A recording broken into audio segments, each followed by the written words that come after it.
Hey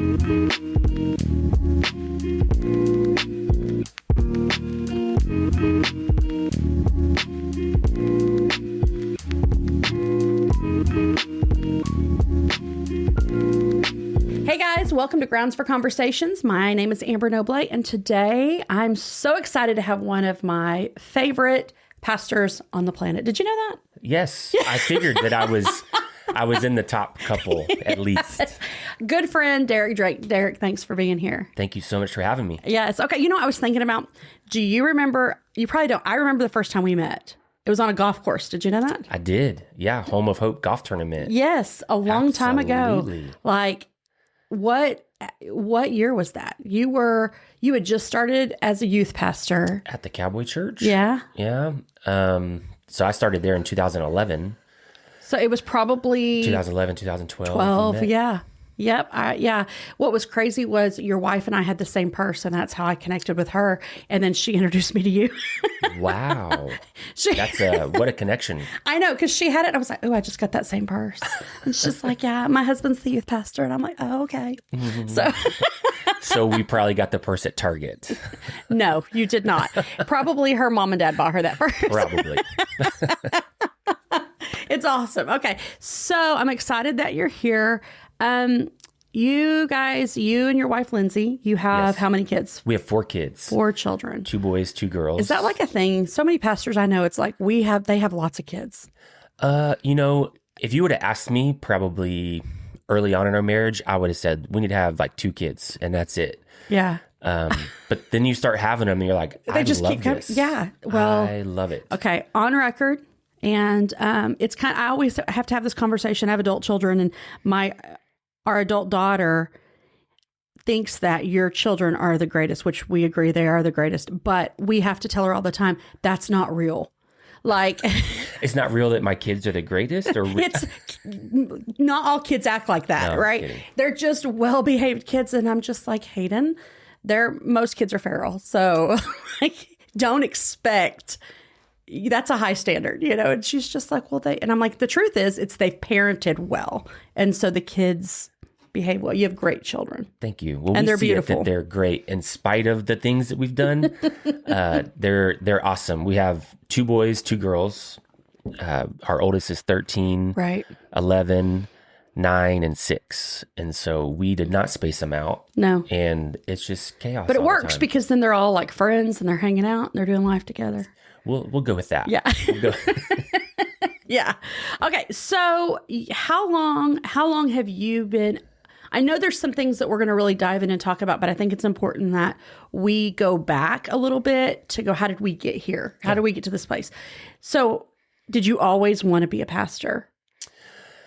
I would say for most of my young life as a young man, my dream was to play professional baseball, college baseball, professional baseball. And you're from Florida? I'm from Florida, Jacksonville, Florida, born and raised. Okay. And, I just thought baseball was going to be the thing for me. Turns out you have to be better at baseball than I was. You have to be good. You have to be good. I thought you could kind of coast into it, and you can't. Well, in all fairness, we teach kids, like, what do you want to be when you grow up? And they're like, I want to be a princess. Well, then be a princess, you know, or whatever. For sure. Yeah. For sure. And so for me, my dad is a worship pastor in Florida. Okay. And my grandfather was a pastor. Okay. Pastor and church planter.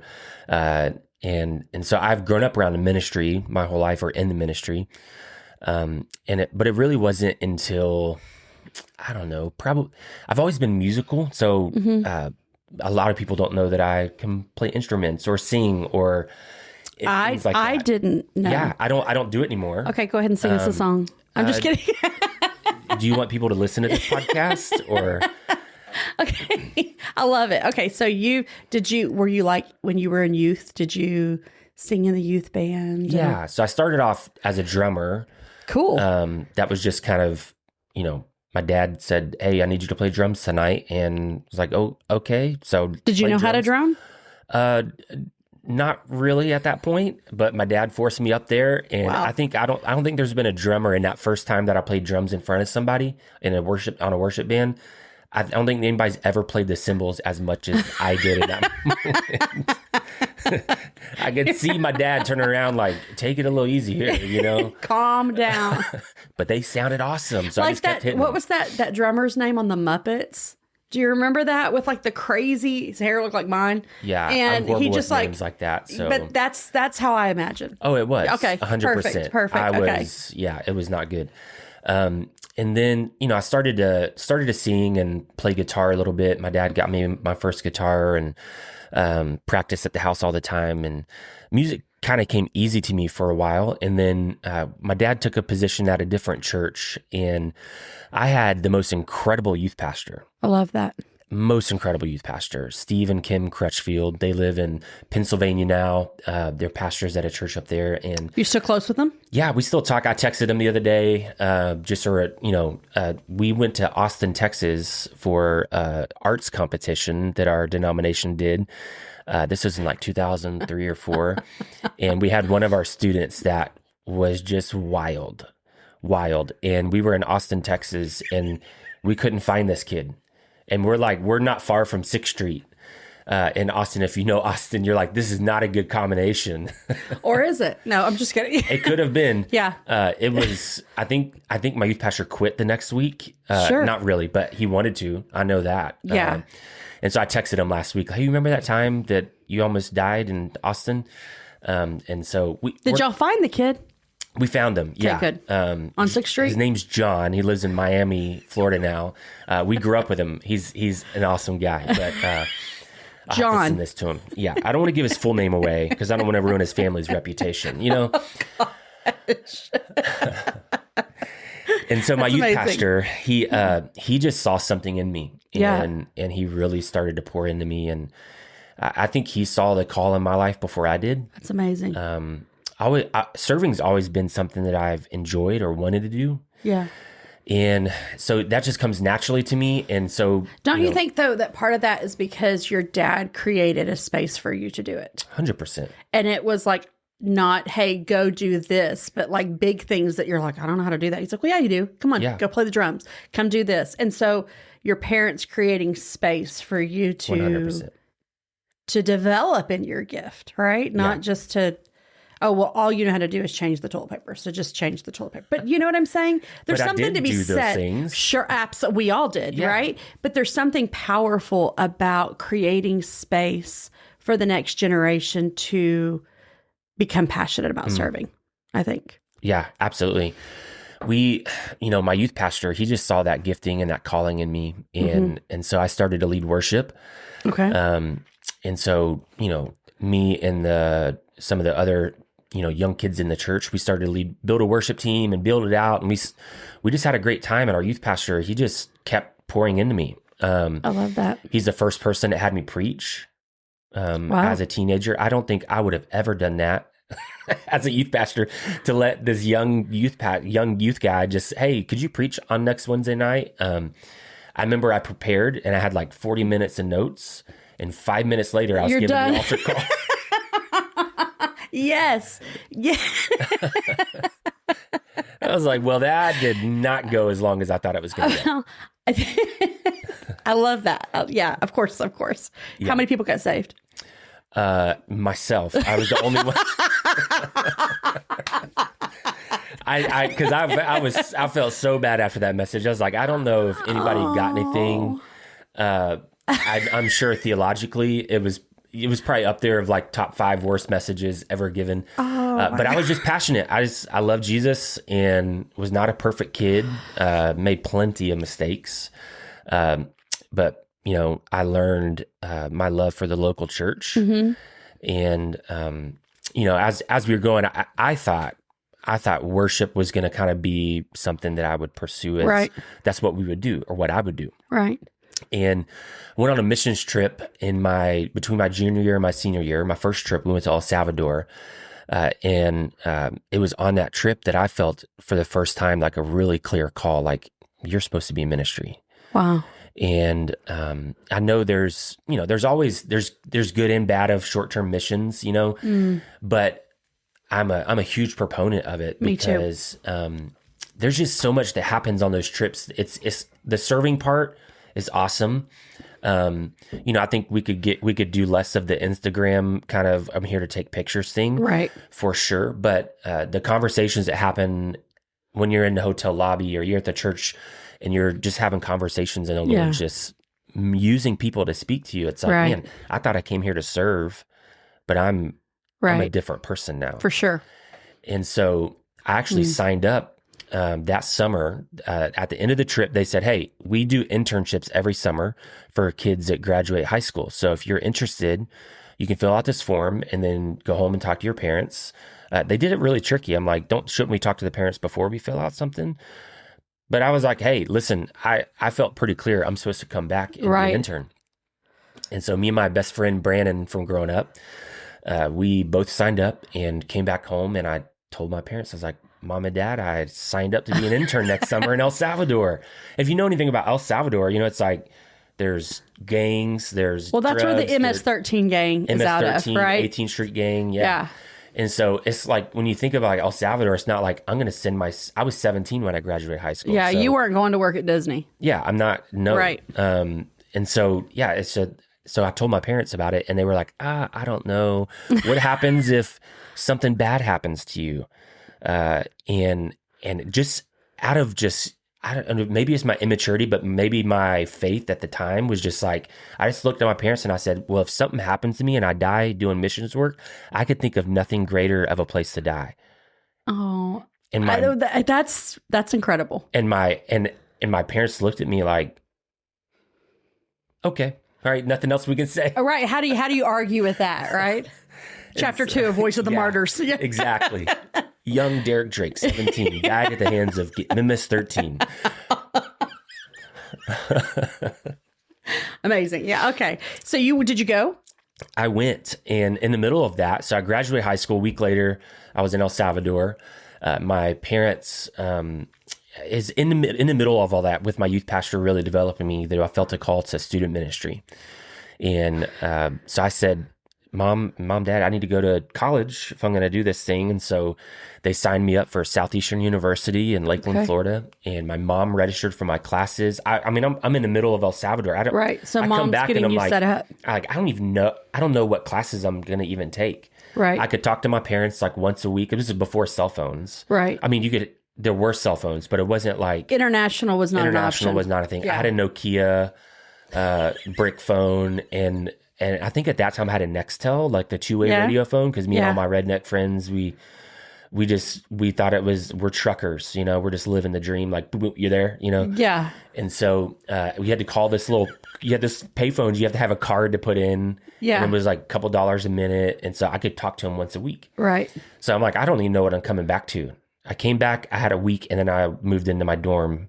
And I was still 17 years old, turned 18 my second week of college, but wow. And just kind of jumped into it. And, I think for me, the call was really developed by people seeing the gifting in me and pouring into my life. For sure. And so I'm super grateful. I wouldn't be who I am today without a youth pastor that saw me and said, I love that. They got a gift and we need to develop that for the church. I love that. That's awesome. So you went to school, got your degree as in youth ministry, right? Well, that's a longer story. Okay, so another time maybe. No, I don't mind sharing it. Share it. Then. So I was at Southeastern. Okay. I was a pretty good kid growing up. I had one sip of beer in high school, and I was like, that stuff's disgusting. And I was afraid of my dad as well. So I definitely didn't drink. This is the world I grew up in, okay? I love my parents. And I was afraid of my dad. So yeah, and fear God, fear dad. It's a good, healthy balance. And and so I went to college, and I think my first semester, my mom signed me up for like 3 8 a.m. classes. And I'm better today, but I still don't like waking up early. I'm not a people. Well, you were called to youth ministry, so you're wired. There's no scientific proof, but I believe this. People who are called to work with students or young adults automatically are night owls.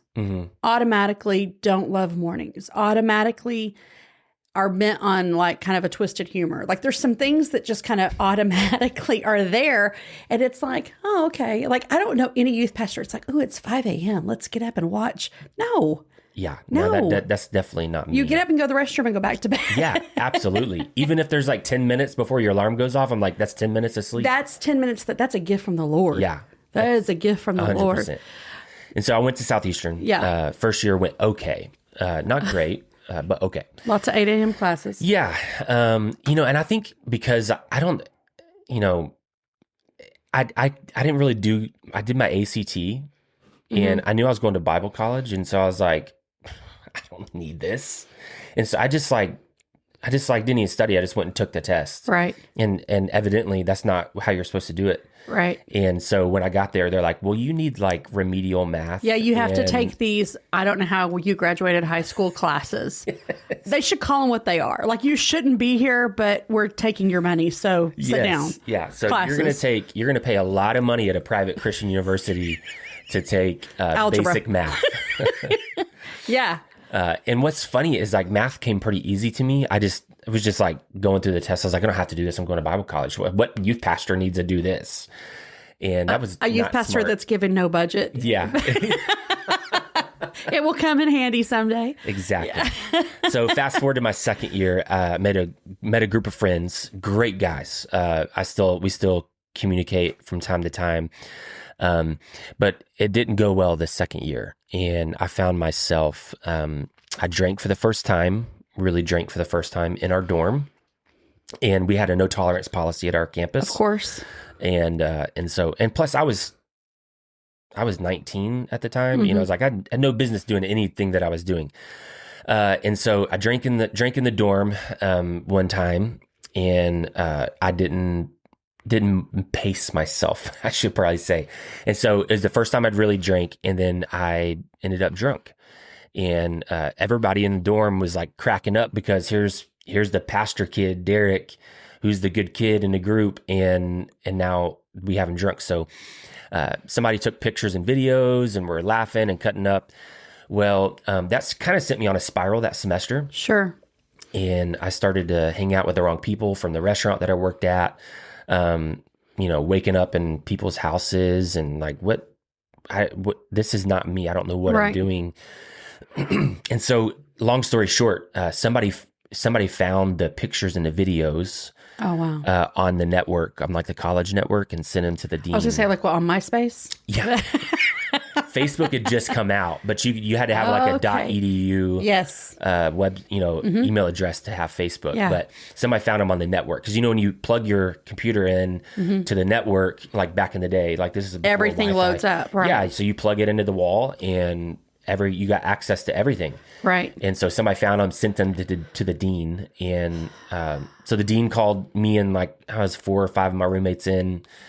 And one of my roommates, this is so bad.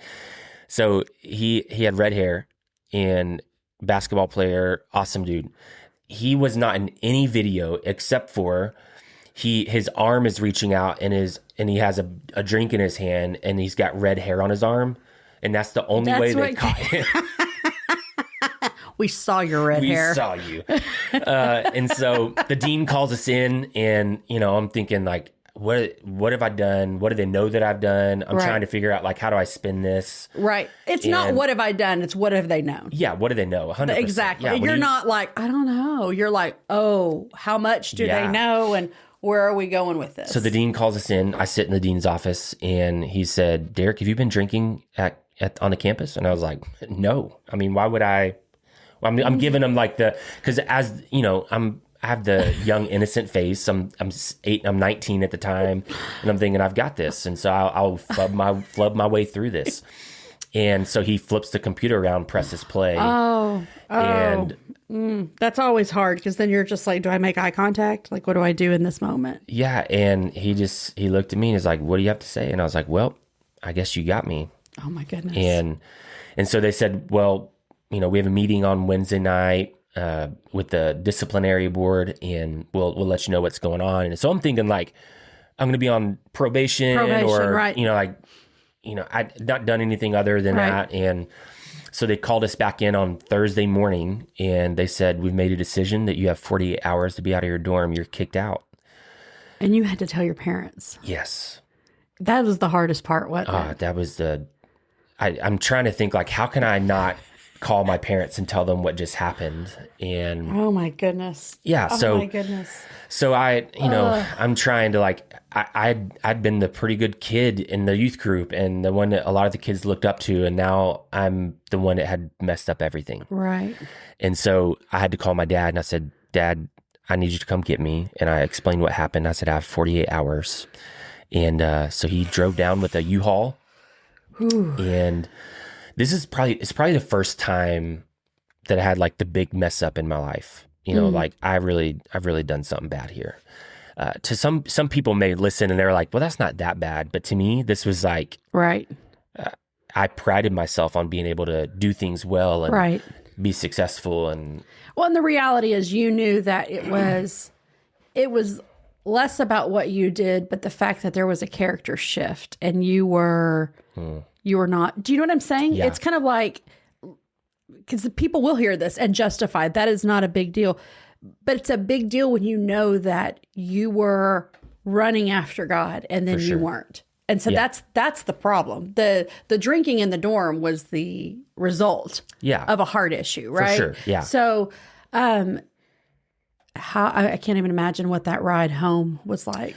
So I had prepared myself. I thought, so I packed up all my stuff. My dad was driving down the next day to come get me. And I was like, no, to be clear, my dad has never beat me. But he was a disciplinarian. Right. And I'm thankful for it. Right. And I just kind of prepared myself. I was like, this is the time. My dad's we're going to throw hands in the parking lot right now on this curb and in front of all my friends. And he pulls up. All of you guys got kicked out, right? Not the whole dorm. Did the redhead get kicked out? Yeah. Yeah. It's the arm. It was the arm. And so, long story short, my dad gets out of the car and I'm standing there and I'm like, I just got to take it like a man. I'm just going to sit here. And my dad walks up to me and he gives me the biggest hug he's ever given me. And he just says, I love you, son. Wow. And it was the first time in my life that I'd really experienced grace. And, I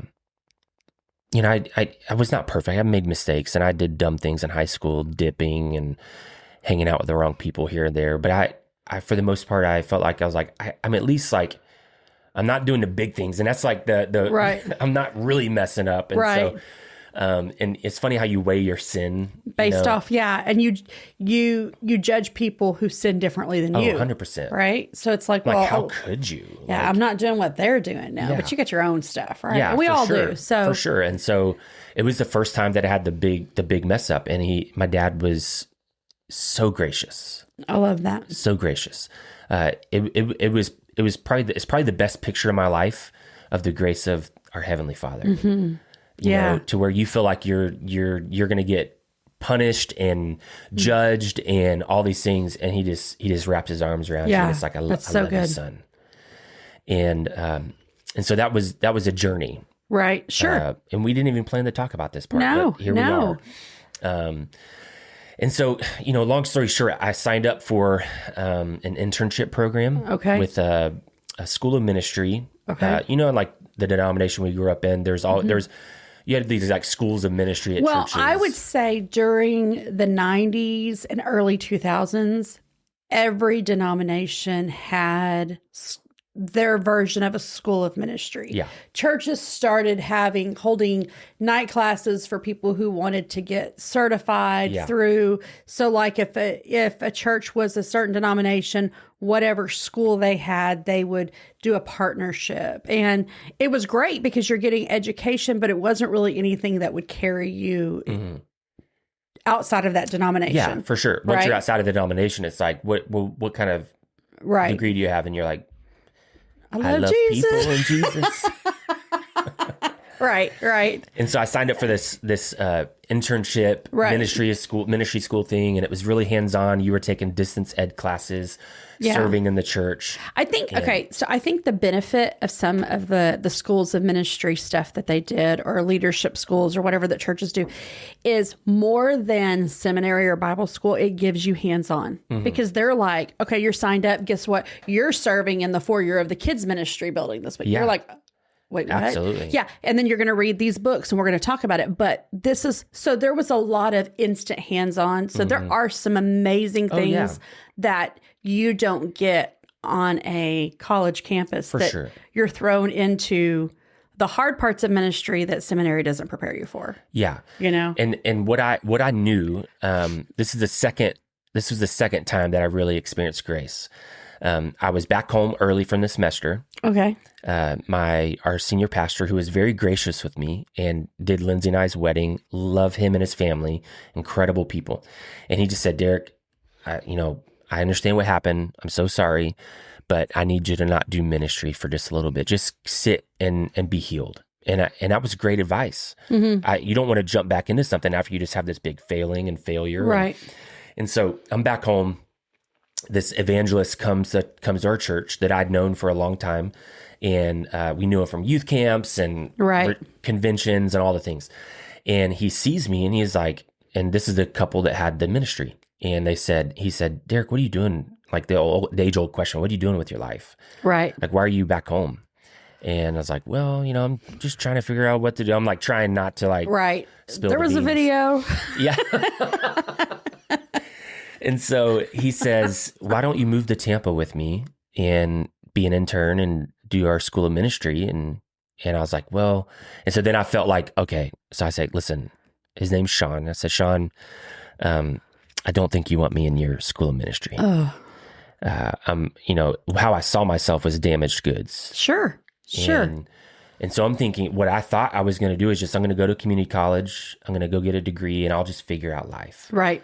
In my mind, in my immaturity, I thought ministry was off the table. I couldn't even make it through Bible college. Are you serious? And so I was telling Sean, hey, I don't think you want me. And he says, Derrick, I don't care what happened, but I know you have a call in your life and I want to help you. Move to Tampa. And I was like, wait, but you don't understand. This is what I just told you. Right. And so I moved to Tampa. It was a really strict school. So you couldn't date. You couldn't talk on the phone past 9 p.m. You couldn't ride in a car with girls alone. I got all these things. And some people look at that and you're like, well, that's a cult. But for me, what I knew is after what I just experienced, I needed that structure in my life. And so I really thrived on it. Yeah. And I was like, I need this. If I'm going to give ministry another shot, then I need this because I need structure in my life. I need accountability. And so long story short, I was in Tampa for about 6 months and then they took a job in Texas. Okay. And so they brought everybody together and they said, hey, took a job in Texas. We're moving to Texas. We're moving to school. I'd never lived outside of the state of Florida other than like El Salvador when I interned. Right. Well, South Texas and El Salvador are very similar. Yeah. I'm not going to bite on that one. Yeah. You don't have to. I just served it. It's there. People get really mad when a non-Texan says something about Texas, so I'm not. Well, my birth certificate, no, I'm Texan. Okay, all right. I don't know if you're Arkansas or. No, I love Arkansas. We were in Arkansas for 30. So I'm very comfortable making Arkansas jokes. As am I. Okay, all right, just making sure.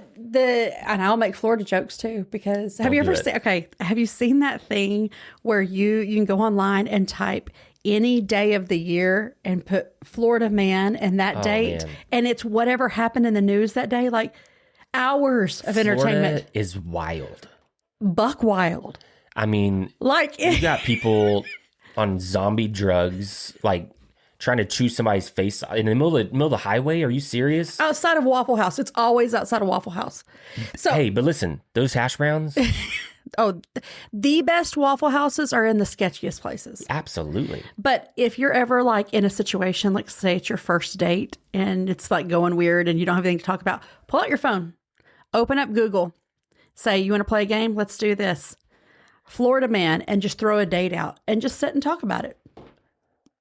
I'm telling you, that's good advice right there. It probably is. I'll have to do that with Lindsay. And we may not visit Florida ever again once she sees what goes on in that state. I'm telling you, we sat around a table one night and laughed because everybody was just throwing out their birth date. Yeah. What happened the day you were born in Florida? Wow. Yeah. Well, one dude threw an alligator through the window of a drive-thru. See? He was mad at the drive-thru and just, I'm going to throw an alligator.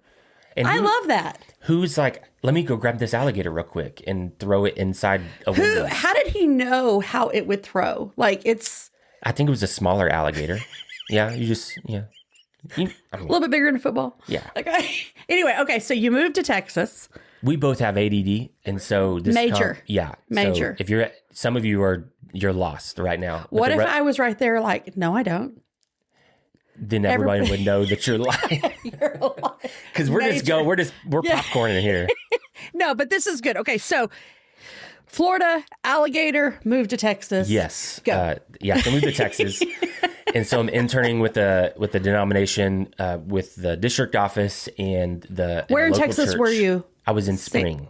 Okay. Moved to Spring, Texas. All right. And that is where I met Lindsay. Okay. But we were... Who is the cutest thing in the world, y'all? She's the best. She's so stinking adorable. She's the best. Like, she's like a real life Disney princess. Yes. So, so I moved to Texas, and I didn't know anybody here other than the people that moved to Texas with us at the school. And so we're doing ministry, and I'm loving it. I'm enjoying it. I walk into church on Sunday morning, and I see this blonde-headed girl singing on the stage, and I was like, it was like that's the one. The aura around, it's like touched by an angel on the stage, And so I asked Holy Spirit, you are welcome. Here starts playing. And you're like, there it is. There it is. This is it. The Lord is speaking right now. And so I asked another friend of mine, and I said, her name was Lindsay as well. And I said, who is that girl? Because I've got to know her. And I don't want to just know her. I'm going to marry her. Yeah. And so Tomorrow. She said, oh, that's Lindsay. And, she's dating somebody. She'll probably get married. And I was like, well, that's deflating. And so, my dreams were crushed. I was ready to move back to Florida, and no. And so music stops immediately. Yeah. The Spirit stopped speaking and moving in that very moment. So long story short, I got a call from a senior pastor in a small country church in Splendora, Texas. Okay. And I say Splendora, but it was actually in Plum Grove, Texas. And if you don't know where Plum Grove is... Don't they just have one light? Plum Grove, I don't know if they have a light. Okay. Splendora does, and there's a light right before you get into Plum Grove, but I don't know if Plum Grove has a light. They may now. Okay. But at that time, it's a small town. Right. And so he reached out and he was like, we're looking for a part-time youth pastor, and feel like somebody your age and being an intern, like this could work. And so I was like, well, let's just try. Let me go interview. It was just me. Right. So I drove out to this church on a Sunday morning. I was wearing the ugliest suit you could ever imagine in your life. Because this is back in the day when, you wore suits. You wore suits to church on Sunday morning. Yeah. And I was wearing a suit that my dad's boss bought for me in high school because he knew I was going to school to be a pastor. He's like, you need a good suit. This sucker was gold, like shimmery gold. I don't know what I was thinking. I had it looked like an Arsenio Hall gold suit. Yeah, it was. Do you know who Arsenio Hall is? I'm a lot older than you. I don't know. But we're gonna move on. Okay, go ahead. Great. Go ahead. As I suck my thumb and rock back and forth and over next, here. we're going to talk about Amber's age. Yeah, and age gaps. And so, I show up to this church, and the people were so kind. And because it's Texas. Yes. And you need to know. I'm telling you, this little town was a godsend to me. And so I said yes. And so I did part-time youth pastoring. And in that time, I found out Lindsay was single. Uh-huh. And And so we were hanging out with like the same friend group, and we started to kind of like That music started playing again. Yeah, the Spirit of God was... It's back. Yeah, it's back. And so we started to really like each other. We held hands at summer camp and got in trouble for it. Summer camp gets people in trouble all Listen, the time. if you hold hands at summer camp, it basically leads to babies. And That's so, what they tell you. Yeah, so we held hands. Anyways, we started to like each other. And I was at this church, had my 21st birthday. You were the youth pastor at camp? No, so I'd already committed to be at the summer camp for the 4 weeks. And so before I took the job with this church. But you weren't a camper. You were like... No, I was the leader. A leader. Yeah, Lindsay and I were rec directors. Okay. And we were lifeguards, and that was a horrible idea. Yeah. Because we sent quite a few kids to the hospital whenever we were playing the games. Sure. And so I apologize, whoever that was. If you're watching, we were just young and immature. But we were at this camp. So, I was at the camp. Our students came, and I was able to be the youth pastor for the week. But we led worship through the summer and did all kinds of stuff. And so long story short, I'm at this church for 4.5 years. Yeah. Some of the best people. I mean, these families took me in like I was their own. I love that. And they will never know the impact they had on me and Lindsay. They were just so sweet. And, so Lindsay and I got married in 2009. So I was there for, a year and a half, and then Lindsay and I got married, and I went to the pastor, and I was like, we're trying to figure out how we can make this work, As an intern, it's like you're making peanuts, and trying to figure out how do I just want to eat. If I can eat, I don't care what I make. Right. And then you have a spouse, and then you're like, all right, they have to eat too. Yeah, they have to eat too. And so she got a job, and I had, that the church gave me a raise, and they were gracious, and we were loving it. We were having a great time. Okay, let me insert right here. I don't think people realize that ministry jobs are not, they just are not, like when you say yes to ministry, that also means that it's a sacrifice, because it's not a 9 to 5, it's 24/7. Yeah. But ministry jobs typically are not high paid jobs. Mm-hmm. And I don't think that people understand. Yeah, I think like especially early on, when you're first starting out, you're making not a lot of money, and you're working really, really hard. Right. And honestly, as I was single, I'm like, I don't care how much money I make. Sure. Well, because you're like, look, I can live off ramen, and I love what I'm. Yeah. Well, because it's a calling. Absolutely. It's a calling for sure. Absolutely. And then as you go, your church takes care of you, and you're able to pay bills and, do all the things you need to do. But these families in this church that were our youth leaders were just the best. Yeah. And so grateful for them. The pastor that hired me, he is the most loving pastor I've ever met in my life. Is he still pastoring? No, he's retired now. Okay. I can't tell you how many times I told him, like, you need to kick that family out of the church. They're awful. And he's like, Derrick, we just got to love them to Jesus. I'm like, no, you don't. You just kick them out. And I love that. He just, pastor's heart to the core. And so once we found out we were pregnant with our first, Dalen, I went to him and I was like, all right, I don't think I can make what I'm making right now and have a baby. And so he's like, well, 2 things. I'll talk to the board, and we'll get together and see what we can do to take better care of you.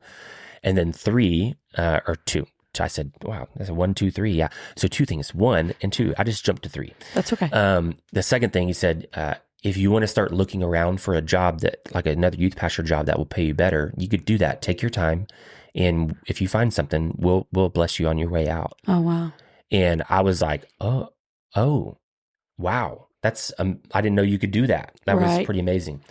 And so we started to Well, you know that not every place. No. Not every place is like that. No. Not at all.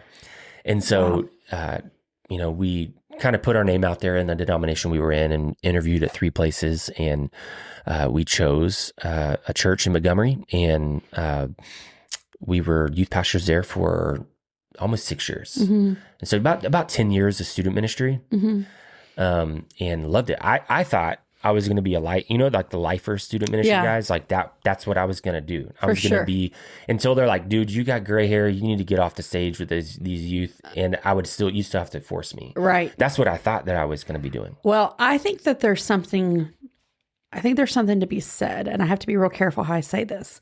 There's something to be said about people who feel called to youth ministry and then God opens a door later and calls them to pastor a church versus people who are like, I want to pastor a church, but I'll use youth ministry as a stepping stone. Because like we've already discovered I'm quite a bit older than you, but I have been student ministry, young adult. That will never not be my passion. Do you know what I'm saying? And so I feel like when that is your heart and you're like, I give it all. And even when the Lord's like, yes, you can still have a passion for that, but I'm expanding it and I'm adding the rest of the church. Because anybody that knows you, then they see you in action, your heart for the next generation is still very evident, right? So when you meet a youth pastor whose passion is youth and not just ministry, listen, if you're like, hey, I've been called to ministry, but this was the position I took, nothing wrong with that. Not at all. But there's just a different level of connection with students, I feel like you see it. It's just, it's really cool. It's a really cool thing. So yeah, you can see, like, at least when I was first starting out, the average stay for like a youth pastor, and stats, they're all made up on the spot, it seems like. But from what I was told is, they were, average youth pastor stay was less than 24 months at a church. For sure. And it's very quick, and it's like, I'm going to go to the next thing in a bigger church and a bigger youth ministry and bigger budget and all the things. And I just was like, no, it's not what I want to commit. Yeah, I'm here for life. Like the first church that I was at, that Lindsay and I were at, they had 3 youth pastors in about 2.5 years. Wow. And they would come in and then they would quit, come in and quit. And so I was like, that's not me. I'm going to stick out. One, I hate moving. Yeah. I don't want to move. I want to plant my roots deep and stay. And I just committed to it. So we were in 2 places, 10 years in 2 different places. Wow. In student ministry. But in the middle of the second church, I started getting more opportunities to speak on the weekend. And I loved it. And I was like, oh, there's something different when you're speaking to adults. There's a different level of preparation. There's a different level of understanding. And it's not that students can understand a lot, way more than we give them credit for. But there was this level of like, oh, I think there's something there. Right.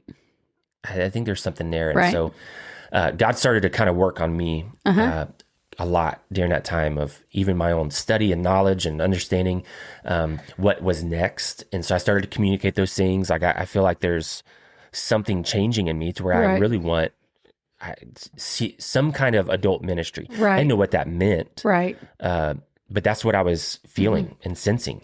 And the strange thing with the church world, it's like, there's no proverbial ladder to climb. How do you go from student ministry to adult ministry? How do you go from adult ministry to lead pastoring? There's no clear direction because it's all based off calling and giftings and all the things. And so I just wasn't sure how we were going to make that happen. And so the Lord just continued to grow you, and you eventually stepped out from there. And to prepare for a season of planting. Well, no, not originally. So what we knew, what basically what happened is I felt like me and Lindsay both felt really clear from the Lord, you're supposed to resign. And which is so hard because you had such a dynamic youth group and these kids loved you. They were super sweet. So those that don't know the story, Amber came in after Lindsay and I, and she crushed it. And I was like, I was a horrible youth pastor based off of what Amber was doing. The old lady comes in. No, well, and this isn't about me, but like I had been in youth ministry for so many years, and we had a season where we were doing something else, but I was still speaking at camps and at youth things and stuff. And we thought we were going to plant, but Phil, not we, because he's so smart. He said we could plant, but we're so tired, people will get hurt. We don't need to plant. And I'm like, but we know how to do that. We know how to do church.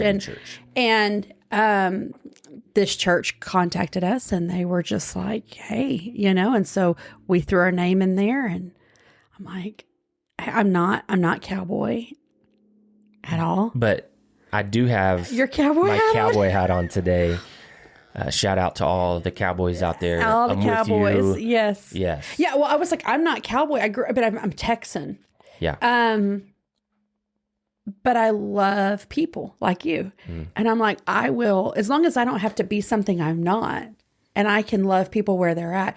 And I think that they gave me a safe place to do that, which they did you as well. 100%. And so I didn't have to, I still don't own boots. Now I've had a couple people buy me boots and I've given them away because I'm like, I'm so sorry that Amber gave your boots away that you gave her. I'm not, because I told you I didn't want them to begin with, but I have like 5 pairs of boots now, and I love it. I actually enjoy boots. well, but can I just say this? In Texas, men wear boots because that's like dress shoes. True. Like, we never lived on a farm. My dad wore cowboy boots all the time. Yeah. That's because he's Texan. Like, that's just what you do, right? Yep. But I'm just I'm not a boot girl. But there were people that got the boots, needed them. So it was a really cool thing. There you go. So, but the safe place to just love people. Now, I've learned a lot about the culture. I've learned all kinds of stuff about rodeo, all kinds of stuff about FFA and ag. And I have a love for those kids, and I will fight for that. And I see the value in it in the community. Yeah. So yeah, but like when we met, we were in missions and you were youth pastor. But I know that when you were stepping out, so many students, and that was never your intention, they just left because you were so amazing at what you did.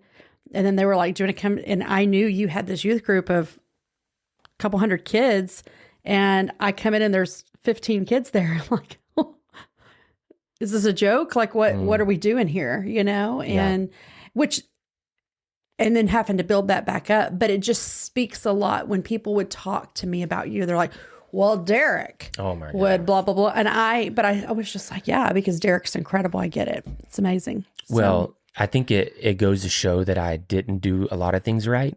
Because if you do things well and it's not built on a personality, kids will stick around. Well, but there was a gap. It wasn't like you left and I came in. There was a gap. And, but a lot of the kids that you pastored were from unchurched homes. And so it wasn't like their families were connected. For sure. Yeah. And so I don't think you did anything wrong. Those kids, like when I got to know some of them, they started coming back and they're like, oh yeah, I was here with Pastor Derrick and blah, blah, blah. And I'm like, oh, tell me about that. You know, and they would talk like, well, he baptized me and he was at Rodeo Bible Camp and he led me to the Lord and, you know, and blah, blah, blah, blah, blah. And I'm just like, that's cool. That's cool. You were very and are very loved by so many now young adults. I know. It's really weird when you start, I'm like, oh, you're like married or have kids. I can't believe you have a child. You can vote. Yeah. Yeah. So we resigned in 2017, right. January 2017. And yeah, because I didn't come on until, I didn't come on. When was Harvey? That fall, August. Yeah, I came on 7th of, yeah. I came on, you were January? Okay. I didn't come on until, July.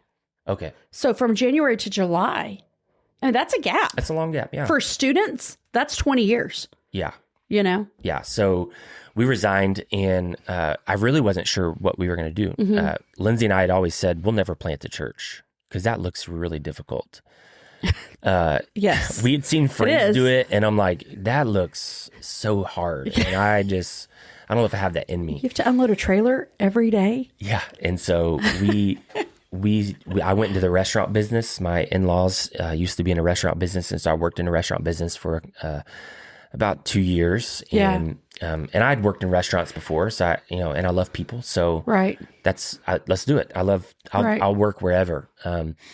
And so, worked in a restaurant business and it was in the middle of that we just had random people start coming to us like, hey, you should plant the church. And we were like, no, we'll never do that. And it's funny how the Lord, when you make those declarations, he's like, okay. Never. That's a good word. Let's work on that. Yeah, we'll work on that. Yeah. And so, we just kind of, we had a couple things that happened in the middle of that. And we just said, hey, I think God's speaking to both of us. Right. Like this is something we're supposed to really look into. Right. And what we knew is we don't want to just jump into it. We want to make sure we have wise counsel, all the things. And so I applied for a residency in Houston called the Houston Church Planting Network. Yeah. Who's a phenomenal organization. Yeah. And we did 2 years. And it's interdenominational, correct? It is, yeah. I mean, I love that. In my residency alone, there were Baptists, Presbyterian, I'm charismatic. We had just a gamut. Right. And it was Right. like, we don't agree on much, but we love Jesus and we love the Right. local church. Wow, which is what heaven's going to be like. Exactly.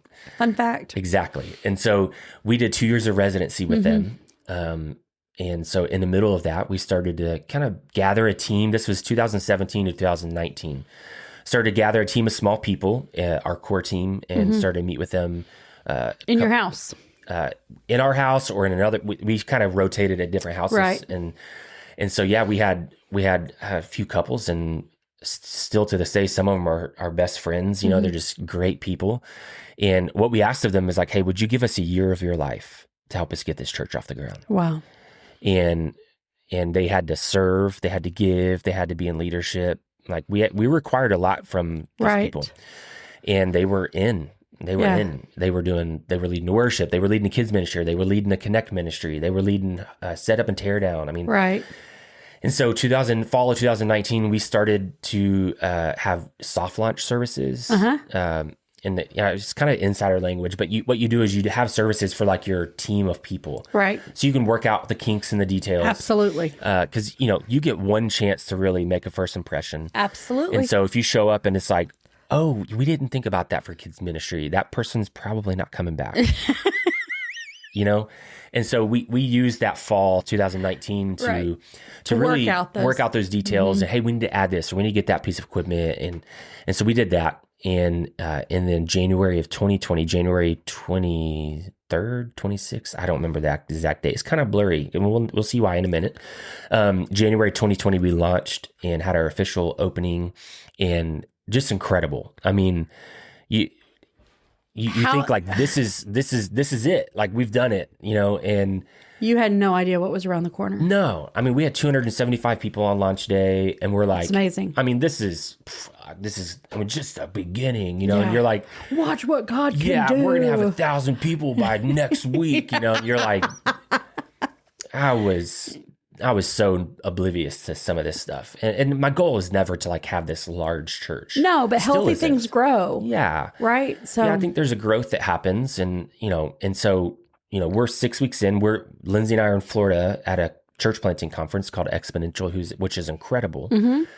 And we remember being in the airport because you kind of started hearing about COVID, and we were like, "There's like a lot of people wearing masks in the airport. Like this, that's weird." Yeah, like, and you started to notice people coughing, and you're like, maybe there's something to this, right?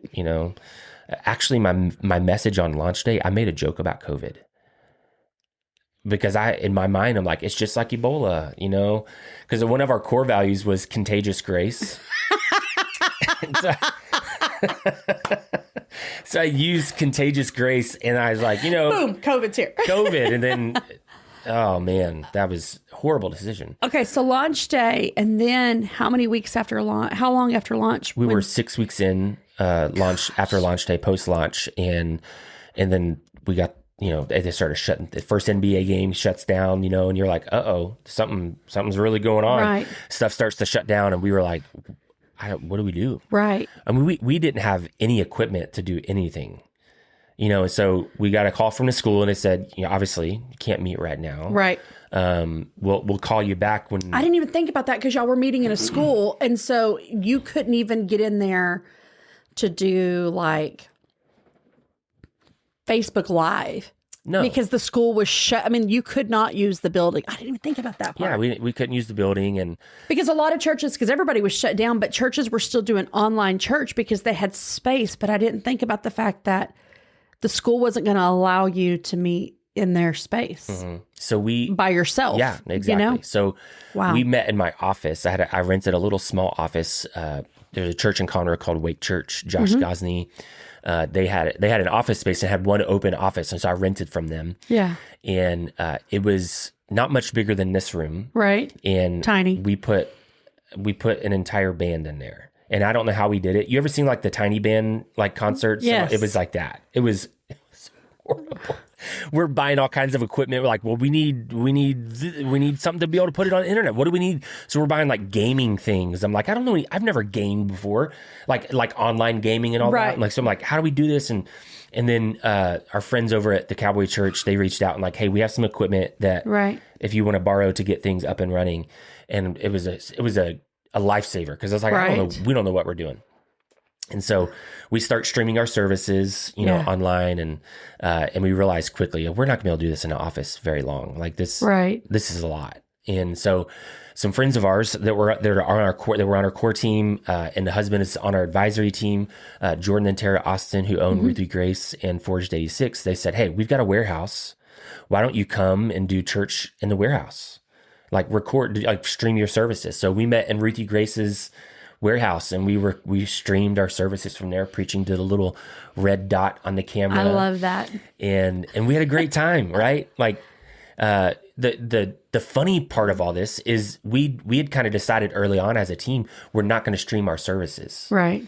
I know church streaming, there's from an ecclesiology standpoint, we want people in rubbing shoulders and doing life together. I think you call it something different than online church, but that's just my pedestal, and I'll. But the thing is, and I think that your philosophy on that is great, because it's like, look, we're not meant to do life alone, and people isolated at home is not what we want. Yeah. But no one knew what we were about to walk into.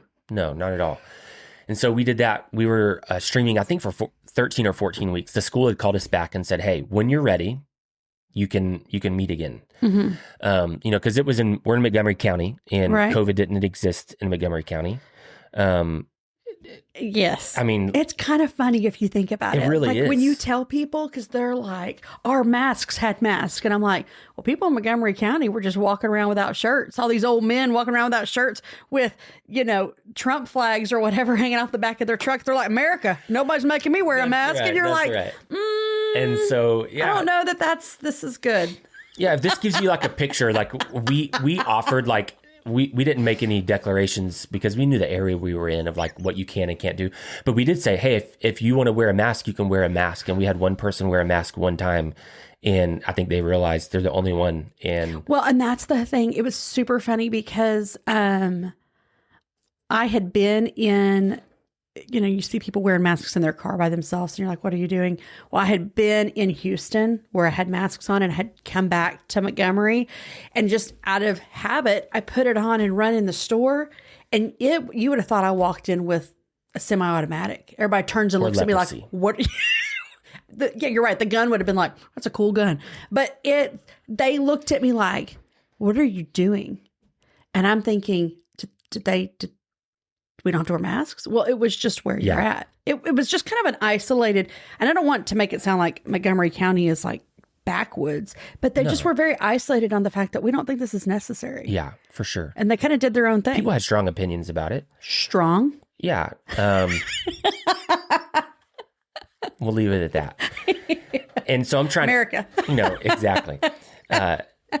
And so long story short, we worked really hard during those 13 weeks. Yeah. We called everybody on our church roster. We prayed for them. Anything we can do to serve you. Do you need anything? Right. I mean, we spent more time on the phone than anything else. And just trying to like, hey, how do we shepherd people through this? Right. So we finally come back. Yeah. 13 weeks later. And I think our first Sunday, there was about 30 people in a room. Well, people were scared. People were scared to go back. I mean, even in Montgomery, they were scared. Montgomery County was scared to go back. And you get over into Harris County, which is Houston, people were terrified. For sure. There was like, I don't want to make it sound like we're like, Montgomery didn't care. Like the world cared. For sure. Yeah. People were terrified because there was no answers and there was no absolutes and nothing made sense. And media was so good at like, you're going to die. Mm-hmm. It's like, well, I just need some bread and some dish soap, but can I go into the store? I mean, I'll be the first to admit, like, because of what we were hearing, I was bringing all the groceries onto the back patio and washing them before they came in. Like, what kind of fear? Like, I was terrified. There was a lot, yeah. I was making my kids, our son came home from college, so he was working. I would make him strip down to his underwear and go straight to the shower. He's like, this is stupid. And I'm like, you've been out in public and they're telling us whatever's on you is going to kill us, which is so like not faith. But I'm like, I didn't know. Yeah. I didn't know, I didn't know what we were dealing with. So for sure. That's how the whole world responded. Yeah. So from that point on, when we came back, it was really hard. Mm-hmm. We would kind of start to bump up some numbers a little bit and then we'd go back down, bump up, back down. And for somebody who has a personality that I do, I'm an Enneagram 3. I'm a performer. I want people to see that we're doing well. Right. I want so rejection is your greatest fear. Oh, 100%. Wow. Yeah. And my least favorite question during all those times was, how's the church going? Because I was like, I don't want to answer that. But do you know how many churches, which I hate this, how many churches shut down because of it? Yeah. And you guys were 6 weeks old and you didn't. Mm-hmm. And I know you're not on here for affirmation, but like, dude, seriously? Yeah, it was. You need to know and I know you know that, but like, I know churches that were big churches that shut down and never opened again. For sure. Yeah. It's only God's hand. For honestly. Sure. There's nothing we did that was like, hey, this is why we made it. It was just God's faithfulness. And, so we start, I had never really had any struggles like this, but I remember distinctly waking up in the middle of the night, short of breath. So when was this? COVID started fall of 2020. Okay. Is when I started to because I'm thinking I've got 4 kids. Right. I've got a wife. I've got bills to pay. And we have a church. We have a church that I don't know is going to make it. Right. But also you got to factor in this part. It's not, people think church, it's like a program. What comes to the church is the people and their hardships and their brokenness, and people are without jobs, and it's like people don't know how they're going to make, and they're calling you as their pastor going, hey, my husband's company just laid off all these people, and you're trying to figure out, how do I pastor them through this fear that I don't know how to deal with for myself? For sure. Right? I mean, is that a valid way to say 100%. it? That's exactly right. And I remember starting to wake up in the middle of the night, like, are we going to be able to make it? Were you having like panic attacks at that point? I don't know if I'd call them panic attacks. Okay. Like, it wasn't like debilitating, but it was the first time that I'd like really worried about something like that. Wow. And that went on for quite some time. Yeah. Probably about a year, that I would just like, not every night, but it was like, I'd wake up like heavy on my chest. Like, I don't know if this is going to work. Right. And I've got kids and wife and church, and this was our dream to do this. And now it's not going very well. Right. And so that part was hard. And I think I underestimated the weight of that. So that was 2020. The church started growing, but there was a shift that happened in you. For sure. And can we talk about that? I know we've talked about that before. We've talked about it, but, because, and especially with the way we were raised, mental health is not something that's discussed. It's like, just take it to the altar. And it's like, yes, please don't misunderstand. There's power in prayer. Absolutely. And there's power at the altar. 100%. But there's also sometimes a process. And I think that people want that instant healing, and that happens sometimes, but sometimes healing is a process. And the process is difficult when you don't understand what you're being healed from. And I think mental health is such and it's like, what are you dealing with? So if you're comfortable with that, will you dive into some of that? For sure. Yeah. Totally comfortable with it. So this is 2022 now. So we're 2 years in to this church plant. And for me, I think I really underestimated the weight of everything. Sure. Like, pastoring is hard because there's a weight and a burden to it. You're responsible for people and their souls, and you're responsible for, people's paychecks, and like, you're the one that people are looking to. And it's like, I I come from the vein of like, hey, just grit it out and make it work. And so, I was doing that as best as I could. And eventually, it was Thanksgiving, 2022. I remember feeling different, and I didn't know what I was feeling. And Lindsay came to me. She goes, "Are you okay?" And I was like, I think I'm okay. I don't know. And she's like, it doesn't seem like you want to be around anybody. So that was probably when she asked you that question. Your answer, "I think I'm okay," was probably the most honest thing because you didn't know. No, I definitely You were like, didn't "I know. think I don't like." Can you like that feeling is weird because you probably hadn't even thought to yourself, "Am I okay?" until she No. asked you the question. Yeah, for sure. She's really sensitive to those things, and she sees those things. And I'd never had mental health struggles at all, and not that I'm aware of in my life. Right. And so I didn't know. I couldn't put a finger on it. Couldn't name it. Couldn't like, hey, this is what I'm feeling. It was just like, I just know what I noticed is that I didn't want to be around people. Right. I wanted to break away. I wanted to avoid even family members. I wanted to just let me go sit in the hunting stand and just ignore everything. And that was kind of the feeling that I had. And it was in that moment that I was like, something isn't right. Right. Go to Christmas. Same thing. We're around the family, and Lindsay's like, you're not the same. Yeah. Like what's going on? Wow. And I really didn't know how to like, describe it other than what I started to feel was just this dark, heavy cloud over my brain. It just felt like a darkness. Yeah. Like I felt unmotivated. I didn't want to do anything. I didn't want to be around people. Yeah. Which is hard as a pastor. Well, but it's also crazy with it being you because you love people. I could talk to people all day long. Let's go hang out. Let's do stuff. Anytime we've ever been around you, like strangers in a restaurant, you're just going to talk to them. Yeah.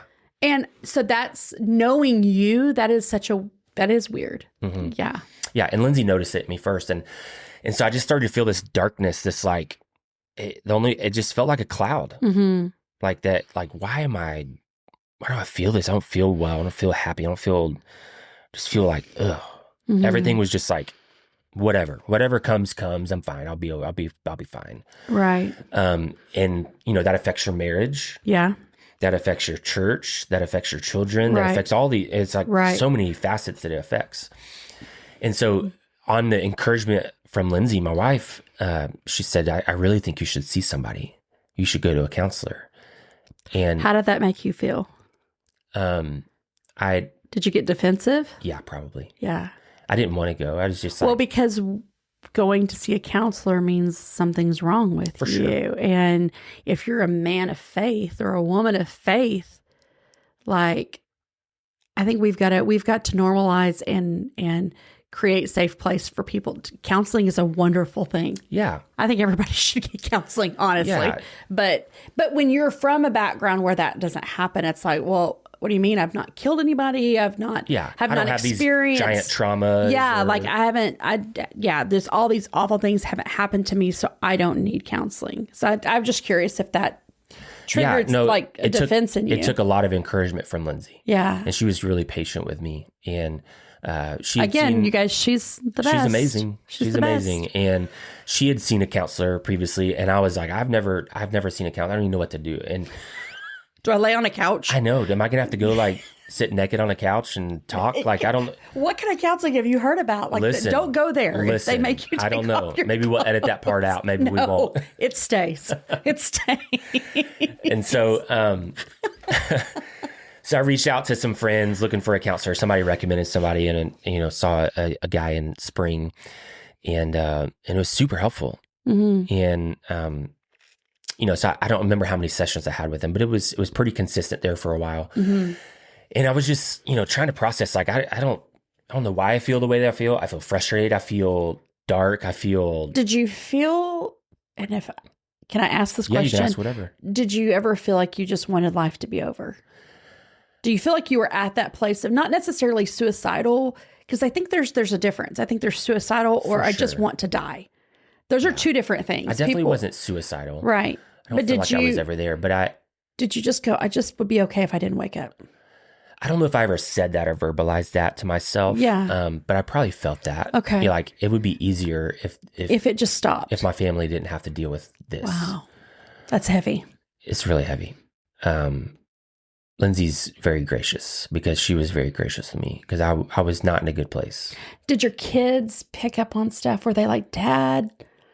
I don't know. Or do you think they just didn't know? They probably didn't know. She probably really protected them from that. For sure. I was really short, because I felt like I had no more fuse. I was like, I'm living. If you describe it, I was living like if this is a lid of agitation. I'm like I'm living right here. Wow. So any little thing, it's like just get blow upset. the lid off. Yeah. And that was something my counselor is like, you live with this level of agitation, right? And no wonder why you say you have an anger problem because you're here. Normal people, like not normal people. That's the wrong. He didn't say that. He's a better counselor than that. Right. You're not normal. And so he's like, what's normal is to live down here. Right. And it takes a long time to get to where you want to blow the lid, but you're living right under the lid. Yeah. And I was like, I feel that. Right. And so, I don't know, 6 or 7 sessions in, he basically told me, he's like, listen, I think you have depression. How, when he said that, giving it a name,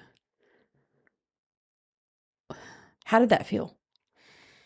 I think part of me was... You're like, I'm a pastor. I pray with people who struggle with this. This isn't supposed to be me. Like how did that feel when the name was given? You're sitting in the office, not naked on a couch, but you're in his office and this happens. Like how did that feel when that name was given? I don't know how everybody else would respond to this, but I think I felt a sense of relief. Sure. I can see that. Because I could name it. Okay, now, exactly. It has a name. And I knew what I was dealing with at that point. Yeah. Doesn't mean I did everything well to address it. And, it's been a process. Right. But I at least had a name for it. Right. And I was like, okay, I see this. And so I reached out to our doctor and got on medication. Yeah.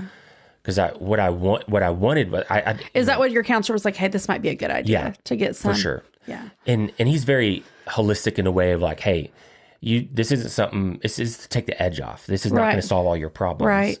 But it is to take the edge off. And it's also not always for forever. No, absolutely not. I pray that I'm not on it forever. Right.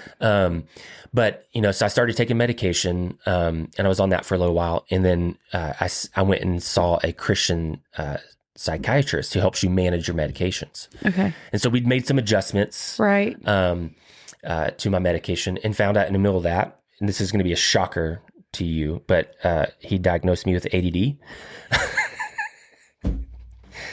Well, you diagnosed me a while ago. I sure did. are like, I've got the label, now you got it too. Yeah, we see each other. We know. Listen, we've been for years part of a group. There's a group of us that are in this text thread. It is an ADD dream. 1,000%. And one of our friends, whose name we won't mention, Tim, he likes to text at like 2 a.m. I'm like, well, he's got 12 kids. He never sleeps. Like the dude. Yeah, he literally 12 kids. No, he doesn't have 12, but. No, 19. 19. Okay. His name is Tim Duggar. No, I'm just kidding. He has a ton of kids, but we'll get this late night text and it's just like, this is so random thought, but some meme or reel. And sometimes we don't even know what it's related to, but it's funny. And it's like, where did this come from? But yes, it would be a psychologist field day to just get access to that thread. Yeah. That this has been going on since like 2018. Yeah. No, yeah. Weird. It's been like, I've changed phones twice, I think, since we've had this. Really? Yeah. Because one of mine got stepped on by a horse. It's Cowboy Church problem. I'm telling you, it fell out of my pocket and a horse stepped on it. I'm like, this isn't real life. This does not happen. It does. It does. It does. It does. Anyway, so that ADD that's real. That's real. And so depression, ADD, all the things, right? So I'm trying to manage those things. And what I would say for me is I really underestimated the weight of what I was doing. Yeah. And growing up in the just gritted out kind of culture, I thought that I could just do that. That I could just, I'll push through this and I'll be fine. Right. And I wasn't. Right. And so we have a godly group of men that are part of our church that are advisory team. They are our accountability. They all go to our church. They're all godly men. And I just reached out to them and I was like, listen, I sent him an email again, based off of Lindsay's encouragement. Because no one knows that I'm walking through this. I'm voting for her for president. Yes. And so no one knows that I'm walking through this. And so she's like, you need to reach out to the advisory team. People need to know and pray with you. So I just sent an email and I was like, this is what's going on. Yeah. I'm not doing good. And I feel overwhelmed. I feel depressed. And I don't know what to do. Right. And these men were so gracious. Is this before or after you went to the doctor? After. Okay, so you could tell them, look, this is what I'm feeling. Yeah. I've been diagnosed. This isn't just a feeling. Yeah. Here's the facts. Yeah, for sure. Okay. And they were the most gracious and loving. And they were so appreciative. Like, now we know what to pray for you. Right. And I was like, why didn't I do this a long time ago? Because I know you're not asking, but I think that we have to recognize that the enemy's tactics have been the same since the garden. He wants to isolate us. For sure. He wants to make us feel like we're the only one that goes through that. And unfortunately, there are churches throughout history that have done a really poor job of explaining the gospel. I don't know how, like, I remember as a kid, like, you got saved, now you're saved, now live a godly life. But we forget that, no, salvation is the start. And so a person gives their life to Christ and they walk away, and half the time they don't know what they've gotten saved from, who they've been saved to. What do they do with all the baggage that they came into the church with? Because it's still there. Yeah.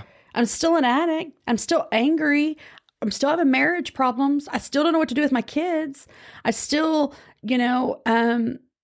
have these disorders or have these issues or this trauma still there, but I'm saved, so I can't talk about any of this. And I mean, that's not a disrespect to the church, but we for so long, nobody knew what to do with that. And so if you talk about these issues, then are you really a Christian? And I think we really messed up in explaining that to be a Christian does not mean that there's not still issues and brokenness and hurt. Like, it's not a Band-Aid of perfection. What it really does, I think that we did opposite.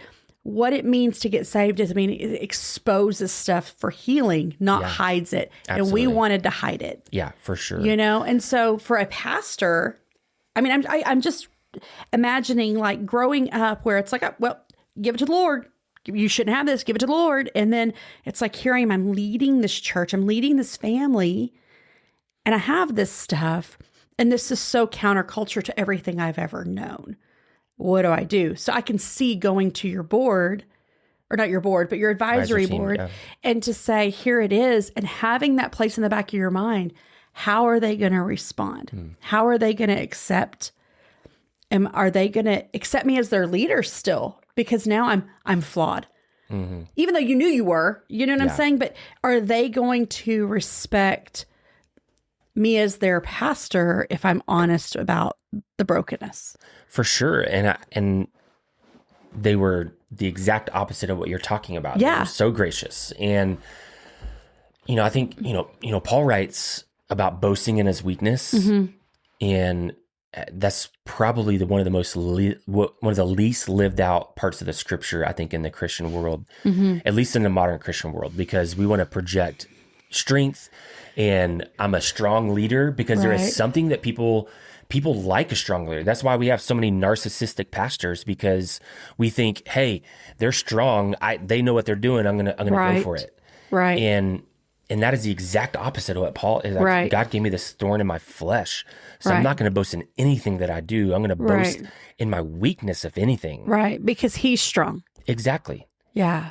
And so I think it's just been, everybody comes from different theological camps, all that. But if I if I've had to walk through this depression thing just so that I can love my wife better and I can be a better dad and I can be a better pastor, it's worth it. Yeah. It's worth it. But it also gives you, there's a student that I'm walking through some of this with that if you knew him, he's like dynamic. He's one of those kids like all American. He's gorgeous. He's funny. He's smart. He's athletic.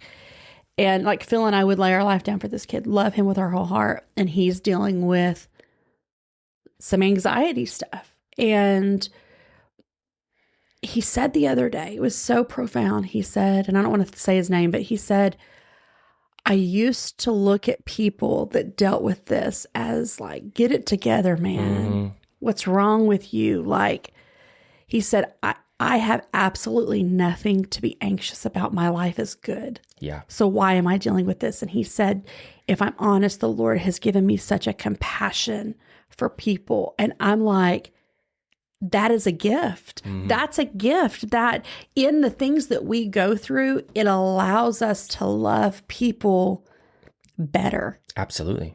That's a gift. 100%. God gave him a compassion for people that he didn't have before because he was dealing with that. For sure. Yeah. So I think for me, I would be in that same boat. I didn't understand why people had mental health issues. Yeah. And like, you know, it's the typical guy response, like when somebody deals with anxiety and you're like, oh, just don't worry. Don't worry. Be happy. Yeah, just don't do that. It's fine. Right. You're Stop. And that was my typical inward response when people would have things like this. Like, oh, just you'll be fine. Yeah, you're all right. And now that I've walked through it for the last, you know, almost 2 years, Wow.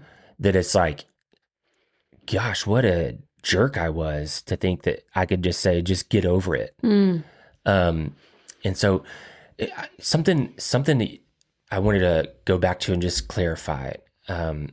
I think with counseling, with medication, with all these things, I don't think everybody needs counseling. When I say that, though, I'm just saying everybody in some season of their life. Yes. I don't think 100%. everybody needs to be in counseling their whole life. For sure. But you will not convince me that there's a person on this earth that hasn't or will not experience a season. 100%. That's what I meant. Absolutely. Everybody.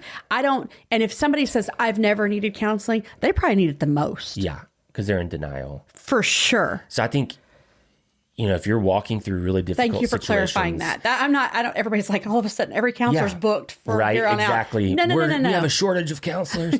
But I think ultimately, if you're walking through something really difficult and depression, mental health, anxiety, whatever it is, trauma, your marriage, it is okay to get counseling. Right.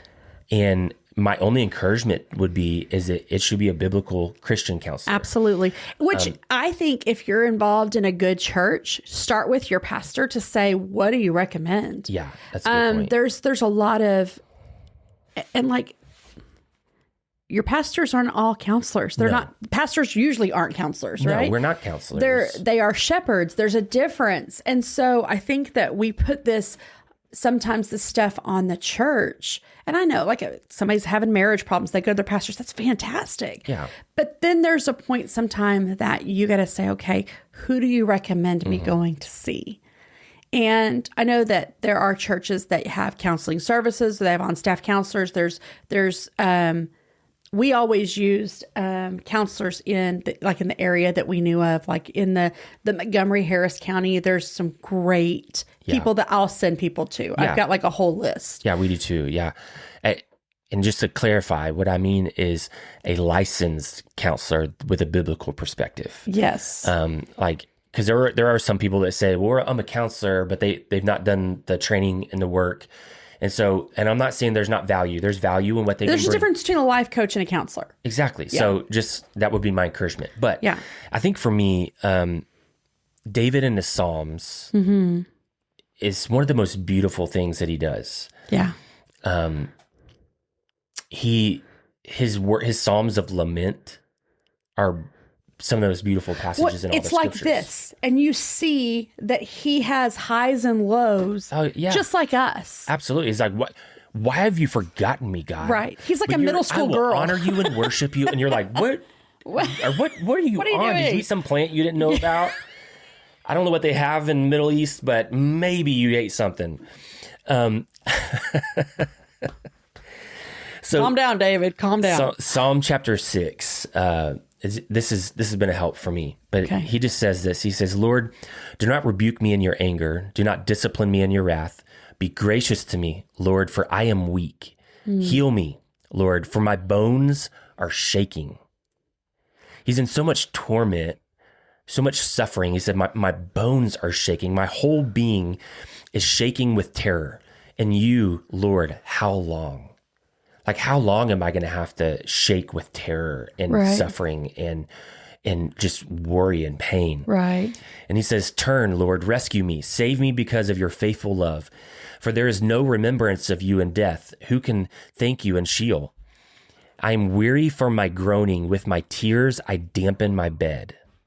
Gosh. I'm like, I'm not an overly emotional person. Right. When I hear that, I'm like, I get that. I get that. Yeah. Like, my tears dampen my bed and drench my couch every night. Do you realize, though, that this is David saying, I'm doing this apart from people. Do you know what I'm saying? How often do we feel like we have to put on this mask of holding it together? I'm not walking down the street crying. He's like, when no one's around, I'm laying in bed sobbing my eyes out. Yeah, I drench my couch every night. My eyes are swollen from grief. I'm like, the scriptures don't necessarily point to like a mental health thing, right? There's no like, you have some instances where God will send a spirit to torment somebody, right? Where they go literally crazy, right? You have David where he like fakes that he's like mentally ill and like a spittle running down his face. Like, there's some wild stuff in the scripture. Yeah. But there's no like, hey, if you have mental health, this is it. But you see these glimpses from like David. You see it in Paul where he's like, I boast in my weakness. Was it Elijah or Elisha that was wanted to die, went outside, was underneath the tree, took a nap. The angel of the Lord brought him food. He ate and then took a nap. It's like sometimes you need a snack and a nap. Like, exactly. You see that.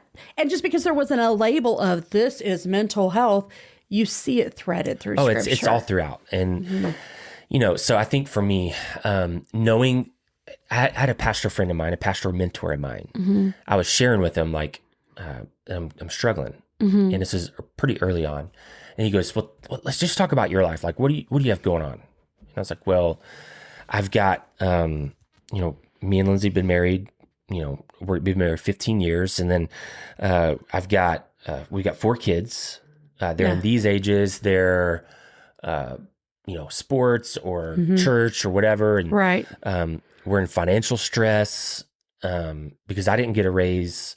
Not because of not really, it's really because of COVID. It's like, I don't know if we're going to be able to make it. Right. So from the time of the start of the church, I didn't get a raise for almost 4 years. Wow. And that wasn't like bad on the advisory team. It's just like, no, it's like, we're trying to make we're it. just trying to keep the doors open. Exactly. Sure. And so, you know, financial stress, Lindsay and I were in a pretty tough season at the time, like all these things. And this pastor looked at me, his mentor of mine, and he goes, Derrick, no wonder why you have depression. Wow. Your plate was so full. Yeah. And he gave me this permission to feel what I was feeling. Yeah. And I was like, yeah. But, and I think my typical response is always, yeah, but it's fine. Like, I'm not, it's not that bad. I'm okay. And so I always find a way to like, isn't that crazy? You're like, here it all is. I'm going to expose it, but just kidding. It's not a big deal. Yeah. Because why do we do that? Well, I think what we do is we compare to other people's stories, and we think ours is not as big of it. Yeah. We don't want to minimize. We look at people who have like, they're fighting stage 4 cancer, or they just had a death in their family, or my situation doesn't seem as bad. And the reality is, it's bad because it's yours and you're still feeling it. Exactly. Right? Yeah. So I think we compare it to other people. And for me, I'm like, I didn't have big trauma. I was never abused. I never had like this thing. It's like, I could point to this to where this is why the way that I am. You know, I never had those things. I had struggles, all this. It's life. It's humanity's experience. But I never had those things. So I thought, it's fine. I'll be okay. Like, somebody else has it worse than me. Yeah. And when you there is, fun fact, there's always somebody who has it worse. Always. That doesn't diminish what you're going through, Absolutely. Yeah. There's always a more horrific story. For sure. Of greater trauma. And so, resilience is not a bad thing. No. But I think there's a beautiful thing when you come to the end of yourself and it's like, I can't do it anymore. Right. Right. And that's really where we should be living. Absolutely. Because it means fully relying on God. Yeah. Which is what you see with David in that moment of going, do I have to keep doing this? Yeah. Who's he talking? He's not talking to himself. It's not a self-reflection. He's in the midst of grief. Lamenting to the Lord. Yes. Just physically crying out. Mm. And yet you see, if you'll just keep going a couple chapters later, God is his refuge, his ever-present help in time of need. Yeah. Who shall I fear? Right? Yeah, You're absolutely. like, whoa. Like, that's the same guy? That's the same guy who's bawling his eyes out? And that's the beauty of our relationship with the Lord, is that we do have moments that are mountaintop. And we have moments that are valleys. For sure. But he's present in all of them. Yeah. So I can't remember if it's a chapter before or chapter after, but David is, as he's fleeing from enemies, like his life is on the line, right? He's like hiding in caves, running from Saul. His father-in-law. Yeah. There's like this interesting line that he writes. He's like, I'm running for my life is in danger. And then in the middle of the psalm, it just says, and I laid down and slept. There's a sermon for you right there. I'm about to preach it right now. You are about to get it, and then you need to save it and do it again for your church. I simply just laid down and slept. Why? He was able to lament. He's able to do all these things, but in the end of the day, he's like, it's all in the Lord's hands. Right. And but because he said it. Absolutely. Right. Instead of ignoring it and not addressing it. Like, put it out there. Put it out there. Yeah. To the Lord. 100%. He can handle your lament. Well, he wants it. Yeah. Because there was this overarching thing that I kind of felt growing. I don't know if I was ever taught it, but it's what I felt. Is like, you can't lament to the Lord because that's disrespectful. Mm-hmm. Because he's already done so much. He doesn't owe you anything. Yeah. And so it's like, right. you don't want to question God. You don't want to lament. And it's like, then you read the Psalms and you're like, oh my goodness. Right. Are you like, David's like, are you just going to leave me here to die? Right. Like, you've forgotten me? Mm-hmm. Like, and there's this lament, this beautiful part of it that in the end, what David always does, what you were saying, it's like at the end, he's like, but God, you're good and you're faithful. And I know that you're going to rescue me. And so there's just this beautiful part of it. So I can wrap this up, but I think ultimately I'm in a way better place than I was 2 years ago. Yeah. I see a brighter light at the end of the tunnel. I feel like there's still a few clouds, but it's not a heavy cloud. Right. And I'm longing for that day to where it's like, hey, I don't have to be on a medication. I don't have to do this. Like I'm myself again. Right. But I'm feeling way more joy than what I was feeling 2 years ago. And the beauty of it is you have such compassion for people who are going through this. It's changed who I am as a husband or a pastor or as a leader. I think it's changed, just hearing you talk, it's changed the way you understand scripture. 100%. Because you're like, wait a minute, this isn't new. Mm-hmm. This isn't new. The medication or whatever may be new, but this is all real. And God was present in all of those moments. 100%. Do you know, I think it's interesting that like when you were a kid, you know, and your parents would teach you, you have to use your words, like what's wrong? I don't know. And you never got better until you could explain. Like if you were upset, well, why are you upset? I had a bad day. Why? I had a bad day. But what happened? Mom and dad made you, good moms and dads, right? Would make you talk it out. Verbalize what you're feeling. Like I'm just angry. And then you find out, oh, it's because I'm hungry. Okay. I need to eat. When we verbalize, it opens a place for us to get what we need. And so there's something powerful about, number one, first taking it to the Lord, like David did. Hey, why do I feel like this? And then the Bible talks about wisdom and counsel. 100%. And so getting good, solid biblical help, starting with your pastors, your Bible study leaders, your small group leaders, like, hey, and this is not, I know this is probably going to upset somebody. It's okay. We're good at that though. This does not mean you go tell everybody all your stuff. No, not one bit. Please don't. No. But you find somebody and then take the counsel they give you. Sometimes I think there are sometimes people, they just want to be miserable. And so they want to hop from person to person and complain. For sure. But when this is like a legitimate thing, you go, okay, hey, I'm going to meet with my pastor, or I'm going to meet with my leaders, whatever. And then I'm going to go get the help I need, knowing that that is such a biblical journey. For sure.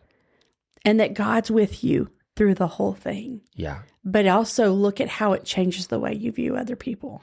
Yeah. If you've not read the book Soul of Shame by Dr. Kurt Thompson, it is phenomenal. Okay. He talks about Soul this very of shame. thing, the soul of shame. Okay. And he talks about this very thing. The only way to get through the shame and the heartache and all the things that you experience in life is to do it through community with trusted people. Yeah. This is the only way. There's no way to get past the shame of what you're experiencing without, if you trusted people that you know and you do life with, and you're not sharing this with everybody in the church lobby, like as they eat a donut. Like, please don't do that. That's not wisdom. Right. But you're trusted people that, like these are people like, it's like we say this phrase often, like in the church world, and Jonathan Mom just did a whole video on it. Like, we want to do life together. but really the people that you're living life that with. You're doing life with. Absolutely. Like, those are the people you share it with. You don't share it with everybody. Yeah. But you share it with people you trust. I mean, that could be a whole other podcast on what does it mean, trusted people, because community looks different. Yeah. Like, you've got your people that you go have lunch with and hang out with and go watch the game with.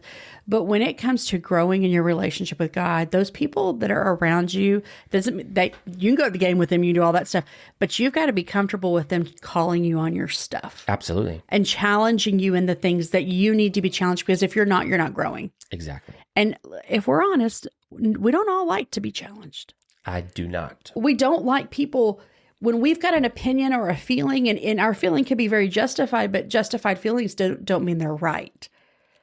I'm mad because of this. Okay, that's justified. But as a follower of Christ, it's not right. Yeah. You have to, it's a real feeling, feel it. But now what are you going to do with it? Because you've got a responsibility as a believer to handle it differently than what justification says. Yeah. Right? And so the people that are helping you grow that inner circle, if they're people that are not willing to leave you behind, that are not going to let you sink in the quicksand, that are going to call you on your stuff, that are going to show up with a casserole, but also say, get out of bed and take a shower, you stink.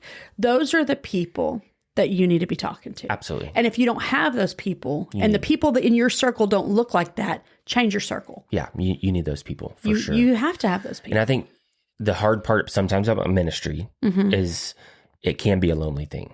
It can be. It doesn't have to be.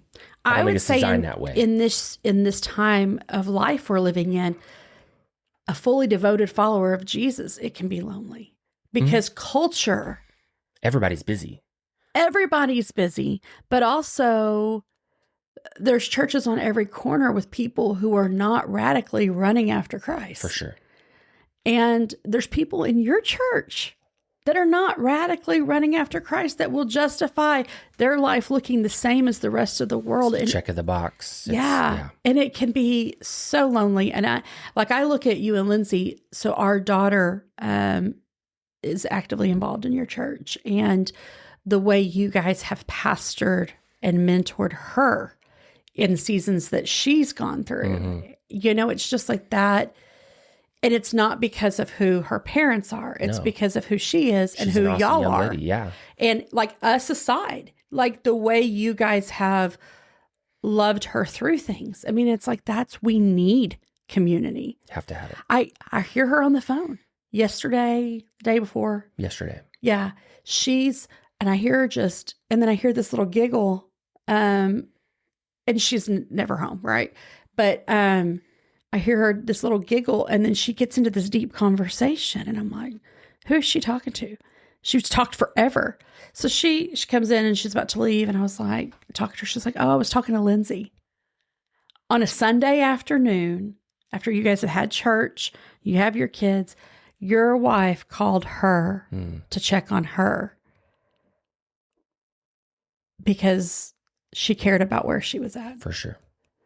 And I think that you guys are able to do that because you've walked through your own stuff. So our vulnerability as believers comes from, our ability to love other people comes from our vulnerability of owning our own stuff. For sure. Of going, I have some stuff that's not healthy. I've got some, wow. Absolutely. Well, we're going to put that book. I'm going to make sure that we list that because that would be, people need to know that. Okay. So one question before we tie this up. Yes. For somebody listening to this, that whether they've been walking with the Lord for a long time or this is just a brand new journey for them and they're looking at their own stuff, they're looking at anxiety or depression, or maybe it's just a simple, I'm just overwhelmed and I don't know where to start. What would your advice be? Where do they start? Because they don't want to get to a place where it's just like they're admitted into a hospital because they've let it go. For sure. That'll happen. No, it can happen. Yeah. So what would be your advice for where people can start with where they're at? Yeah, I think you first, if you're in a local church, you go to your pastor first and just say, hey, I'm starting to sense this. Okay. Can you help me with this? Or do you have people you can recommend to me? Okay. But what I would say is don't let your pastor be your counselor. Amen. Let him be your pastor. Let him be your pastor. He's going to give you biblical counsel, shepherd your heart, but he's not always going to know all the things that somebody has spent how many years in university training and teaching and hours that they've trained. And so I would say start with your pastor, but you need to get to see a counselor, a Christian licensed counselor, a therapist to help you process these things and to figure out. And it is amazing. It is amazing how many people that we've recommended counseling to that come back like, wow, I did not know how much I needed that. Right. And so you do it. Yeah. Just take the lump and go. Yeah. Like, walk with a limp into the counseling session. That's right. Own it. And then put it all out there. Yeah. And you're only going to be healed to the level of your vulnerability and authenticity.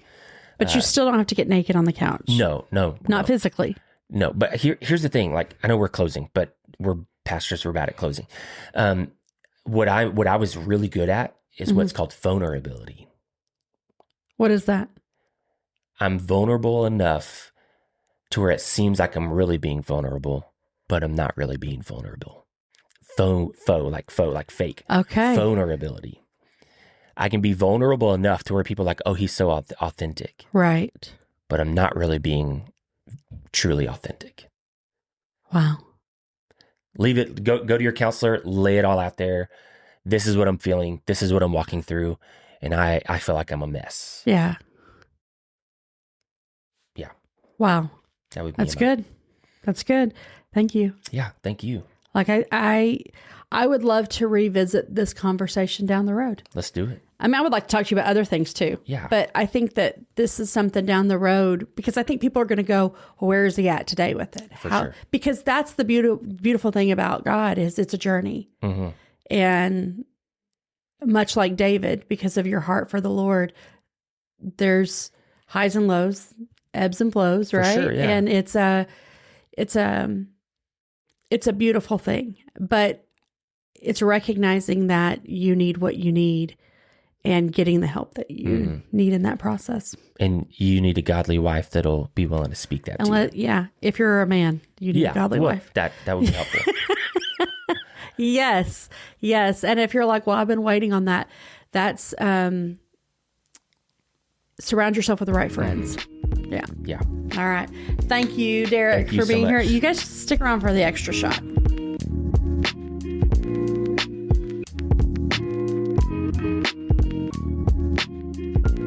All right, welcome back to this extra shot again with Derrick Drake. Yes. We just had a really intense podcast. I told you, I said, come with what you want to talk about extra shot wise. And you were like, I've got it. Yeah. I have a pedestal. Let's hear And it. I will stand on it. Go ahead. And I already know what it is, but what is your biggest, what is something that you just think is disgusting and needs to be done away with? Church potlucks. They should be outlawed. Here's the deal. Like, and it's so funny because we're in the South and we love casseroles. Yeah. But you know what? The Midwest does too. yeah, They do. But People like food. there's a couple reasons for this. One, Okay. people don't know food safety. Okay. I mean, there's literal rules that you need to follow in regards to like temperature of food and how long it can be out and Right. all the things. Like they did none of that growing up. And just like they put it on a table before church. We're gonna have a 2-hour service, and then we're gonna go eat the food out there and just pray to the Lord that you don't get food poisoning. So I think that's part of it. Well, our church, we had refrigeration. They would put it, most everybody brought things in like crock pots. Yeah, that's true. And then they would have like the deviled eggs and Jell-O stuff in the refrigerations. Okay, so Jell-O salad and like what are we it was gross. what are we doing? Do you like Jell-O?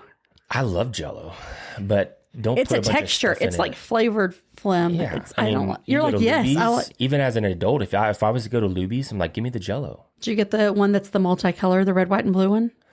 Well, to be fair, we didn't really have Luby's back home. We had Piccadilly where I Okay. grew up, so they just had Jell-O just shaking.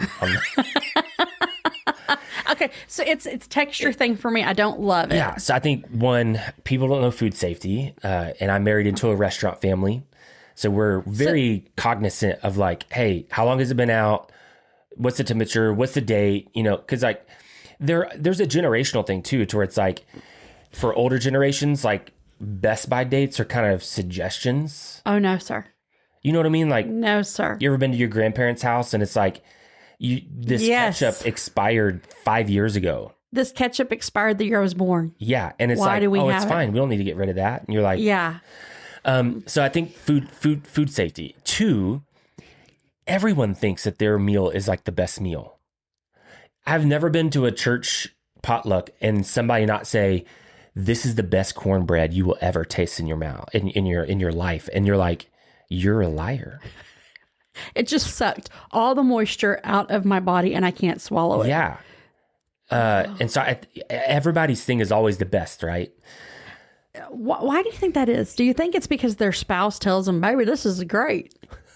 This is the best. This is the best I ever had. So I want to know why you're using that voice. Because usually people who can't cook are married to somebody who say it like that. Baby, this is Yeah, good. I don't. This maybe beats it's them like beanie weenies we had the other Oh night. my gosh! Maybe it's because it's like what they grew up with, and they think like this is the best thing in the world, and no one's ever brought anything to a potluck to where they're like, this is just okay.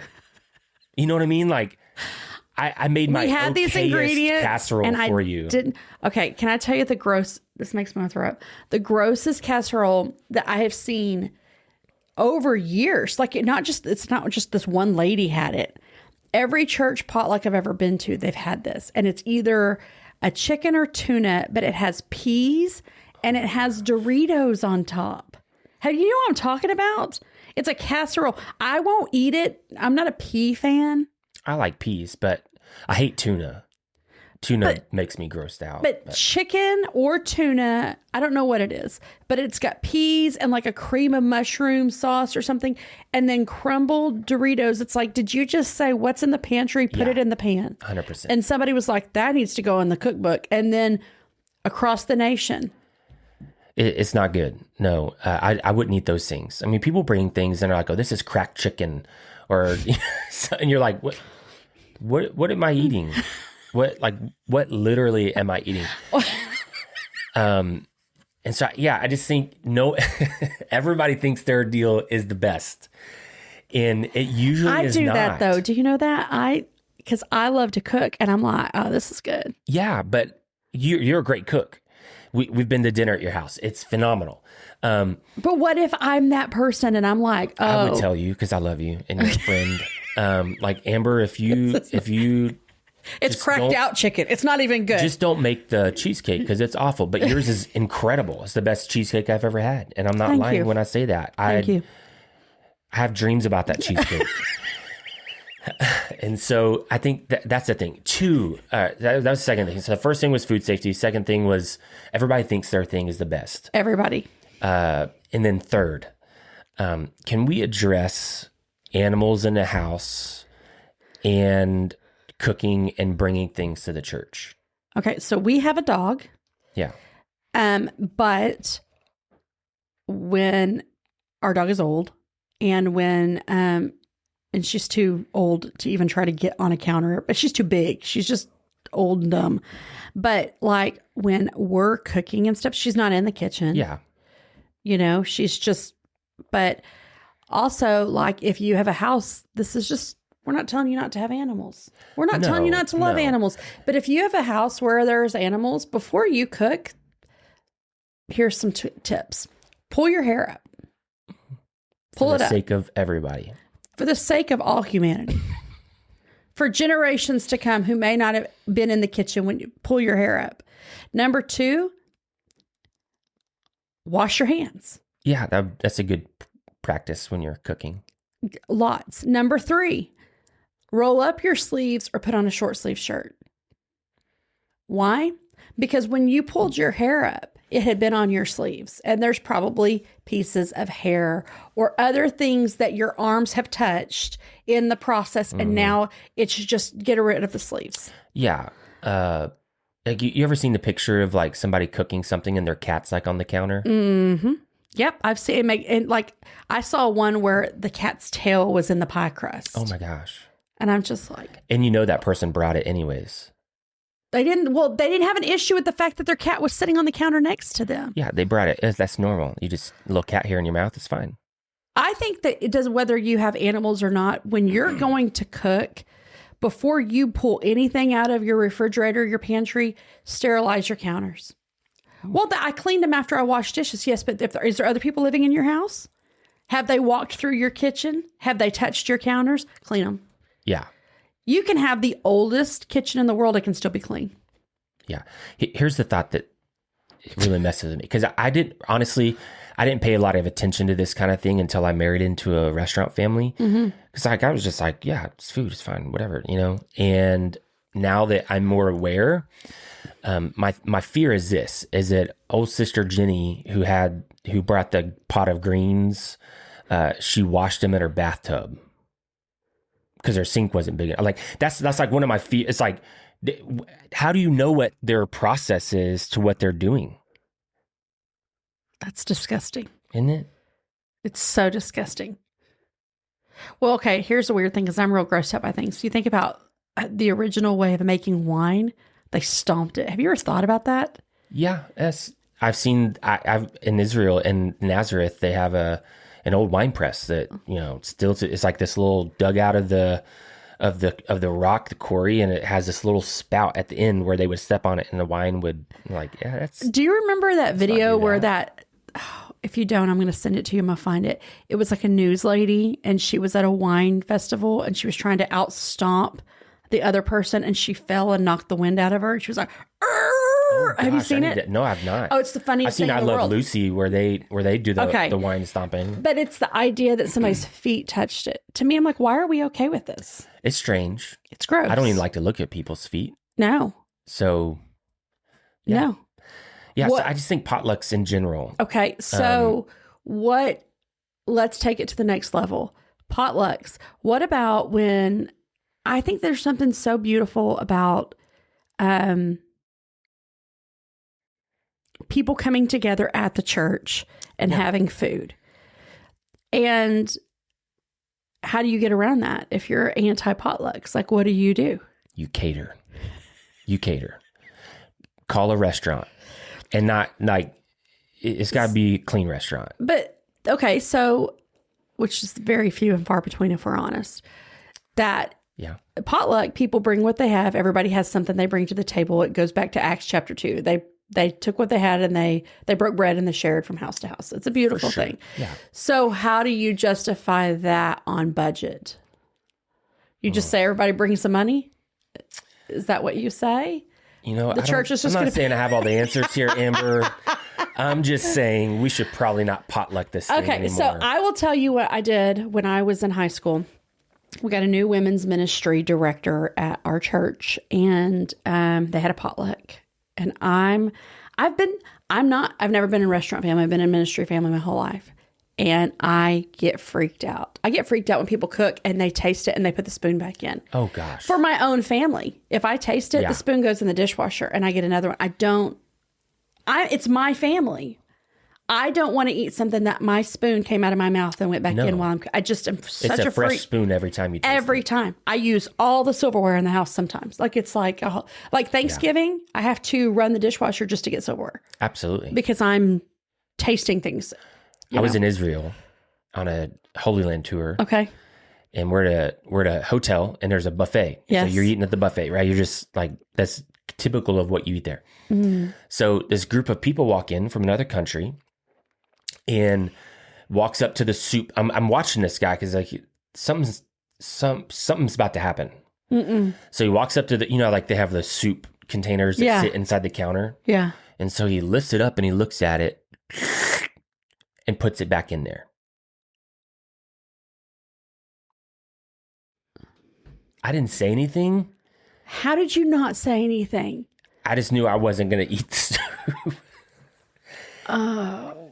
And I don't know what happened beyond that. I don't know if I was the only one that saw it, or if he passed on some kind of deal. And that's when the cholera outbreak happened. Yeah. Yeah. And gross. Like, somebody might see that. I hate buffets for that reason. It's the same. They're the same thing, right? Disgusting. And somebody might see that and think, "Oh, that's normal." It's not normal. It's not. It's disgusting. It shouldn't be okay in any country. Mm-mm. Okay, so this lady comes. She's at our church, lead in women's ministry, and I told her I was a teenager, and she didn't know what I was doing, and I was like, "Hey, I have an idea. You should get everyone who brings in the food to put their name in front of it and a recipe in case somebody wants it." She's like, "Oh, that's great. So then if they love it and everybody comes in and then they start wondering why certain food's not eaten." Well, you would have eaten if you didn't know who made it. But I'm going to tell you something. That was for my benefit. And my mom was like, "Amber, I cannot believe you did that." And I'm like, "Well, aren't you glad?" But I always would, the safe thing was whoever brought the KFC, I would just go get chicken out of that bucket, which now KFC is never clean. Yeah. I don't know the last time I saw a KFC. Aren't they like all connected with like Taco Bell and... Yeah, they're like, but like when we were growing up, like that was a Sunday treat. We're going to go grab Chick-fil-A bucket. Not Chick-fil-A, KFC. KFC bucket. And we're going to get the big mac and cheese and the big mashed potatoes and gravy. And the biscuits. Yes. Because evidently we just lived on carbs. And then we took that Sunday afternoon nap and just died. Exactly. Our pre-diabetic self is like, what is happening here? But that's, okay. Yeah, you don't see those very often anymore. But I do know that the last time I had KFC, it didn't taste the same as it did when I was a kid. It's different. They're woke. I'm kidding. I just had to drop the woke word in there. But you know what? I like Popeyes better than I like KFC. See, I'm not a big Cajun guy. Really? I don't like Cajun food. Sorry. Well, you can get Cajun friends. Popeyes chicken without it being spicy. It still has the Cajun spice. So you're just like bland. You're just like oatmeal. Southern. Okay. I mean, people think like when they hear that I grew up in Florida, they're like, "Oh, you grew up in like Miami." No, I grew up in basically South Georgia. Okay. So I like Southern. So you food. like just good Southern fried Southern chicken. food, fried chicken. Do you know usually buttermilk. has some of the best fried chicken is the local grocery store? Yeah. Have you ever been to Publix? I've been to Publix before. Go get a Publix chicken tender sub, the pub sub. Okay. I'm telling you, your life will never be the same. Okay, so there's a cult following about it. Okay, so there's not Publix around here. No. But small towns in Texas have this little grocery store called Brookshire Brothers. Yeah. And I don't even know. Did you know that Brookshire Brothers and Brookshire's are different companies? No, I didn't know that. Mm-hmm. Well, I don't know if there's like a family split, but Brookshire Brothers and Brookshire's are totally different companies. I did not know that. Yeah, found that out. But I know that they have in their deli, they have a hot plate meal. And Phil and I accidentally one day at work, we were like, let's just go grab some lunch. And in Montgomery, there just was not anything to choose from. It's all Mexican food. Yes. And so he said, oh, so-and-so said, let's go to Berkshire Brothers. I was like, that little grocery store? Like, I'm fine. Yeah, I'm just going to grab I'm going to grab some French fries somewhere. Like, this is awful. We go in and we get chicken and mashed potatoes and gravy and green beans. And it was like my grandma cooked it. I'm not joking. It was so good. Wow. And now I couldn't eat in there. No, you got to take it to go. Well, it was just all these like workmen everywhere that like, and I'm just like, so we took it and went back to the church and I'm like, this is good. But the women all had hairnets on. There's something about that's promising. Mm-hmm. They showed up to do the right thing. Yeah. I mean, that's health department stuff. Yeah. So, okay. No potlucks is how you feel. I agree with you on the animal thing. What about when somebody has a baby or they've had surgery and people set up a meal train? Can we talk about that? Because I know that wasn't on your list, but I want to talk about that. Yeah, I'm fine with that. I think I'm okay with meal train, but I think the food comes from the same kitchens. No. I'm going to throw a scenario out. Lindsay has some kind of a surgery and you have 4 kids and it's nothing major, her knee or something, something's happened. Lindsay's down and everybody in the church is like, oh, Pastor Derrick, we want to feed you. I don't know why that's the way your congregation sounds in my head. People like that, Amber, that talk like that. Okay. They're all like, oh, Derrick, we want to totally feed you. Right. So somebody sets up a meal train. The people that make food for meal trains are the same people that would bring it to a potluck. Possibly. Yeah. So how do you personally maneuver through that? Yeah. So I blame everything on Lindsay. She can't have dairy or gluten. And so we're pretty limited on what people can bring us. Do you know that cat hair is not limited to dairy and gluten? Listen, I don't want to get in trouble here. So we may look at the list of who signed up. I don't know. And make an informed decision. Yes. That's where I'll leave it. But yes. Typically the people that are signing, at least when we've had a meal train, it's like people we know and trust. And it's like, we don't open it up to like the whole church because we don't need that. We don't need that much. So I think this is something that I think churches should do personally across the board. As churches have more than 100 people, any church that has more than 100 people, they should have they should have somebody that's their gifting in their hospitality department, that when they do a meal train for somebody who's had a baby, who's had surgery, who's had a death, there is a training on across the board. These are the standards in the way we prepare food. I like that. I do too. Because, well, first of all, hospitality is a biblical thing. For sure. Everything Jesus did, he fed people. There's something to be said about all throughout the Gospels.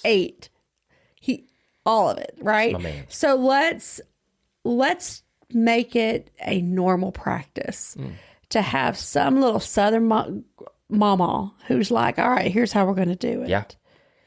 Because you have to control it some way, because somebody can only eat lasagna for so many times. And if everybody's like lasagna, spaghetti, pasta, it's like they're going to be more unhealthy after their incident.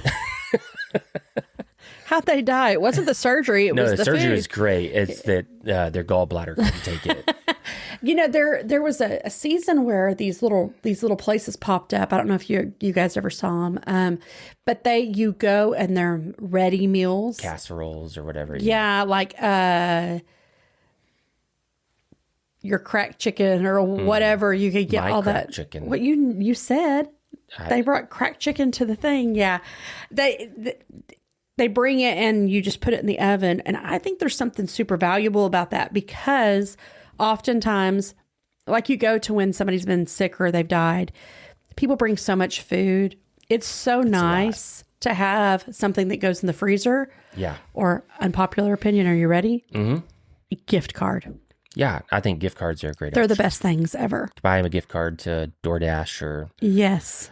I mean, they'll only be able to get one meal, like for one person with that DoorDash card because the delivery fees, but at least it's something. Do you know? Yeah. Yeah. Yes. Okay. So I know you don't like Cajun, but when the spicy chicken sandwich from Popeyes, Oh, yeah. the thing is, oh, it's so good. So when I had COVID, really, really, really bad, I have a student that knew, like, we both loved that sandwich and they were selling out everywhere. Yeah. The doorbell rings and I'm like on the couch dying. Like COVID was real. Yeah. I was dying. Uh-huh. Phil answers the door. And of course, during DoorDash, during COVID, they would like put it on the doorsteps and they would run for their life. For sure. And there was a giant bag of spicy chicken sandwiches from, gosh. It was the greatest gift ever. And Yeah. the worst thing, I couldn't taste any of it, Oh. but I loved it. Okay. So, Collective Church, if you're watching, Pastor Derrick would love for you guys to host a surprise potluck. Listen, they can probably already put two and two together that we'd never had a potluck. We did have a chili cook-off, and that was pretty fantastic. Yeah. All in pot. Do you know what's crazy? Do you know who usually submits entries in chili cook-offs? Men. Yeah. We're very proud of our chili. I mean, I don't make chili. I shouldn't say that. I'm But, not like, a it's chili, like, Barbecue purist. and chili are like a man's like specialty. Yeah. Beans or no beans? I don't have an opinion. It doesn't matter to me. I'm fine with either. I don't know why, like, the no beans or beans thing is such, like, people get angry. Yeah. Like, Okay, so let me explain a little bit. Texan is typically no beans. I know it's no bean. And here's why. I grew up where beans were a meal. Like, we would have beans as a meal. Beans and rice, yeah. So when you add beans to your chili, it's like, okay, are you having beans or are you having chili? To me, if beans are in your chili, it was something left over. Yeah, I don't know. I don't know. I don't like I beans don't mind and it chili. as long as the flavor's good and it doesn't burn my mouth. So you don't like heat? No, I'm a. Oh, yeah, I'm a- no I'm a Cajun, no wimpy. spice. Yeah, I'm wimpy on that kind of stuff. But yeah, I just don't. I always think that I can eat those things and then I regret it, and I'll leave out why I regret it, but I regret it later. And then my wife has no sympathy for me. She's like, Does she like spice? No, not at all. She's like, you shouldn't have ate that. You know. Okay. So no potlucks ever at Collective Church. Yeah, probably not. Yeah, we love Jesus too much.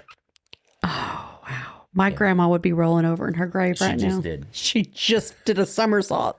She's like, well, you ain't had my potatoes, little boy. I know. Everybody's is the best. We get it. Everybody's. You know, now I take so much pride in what I make.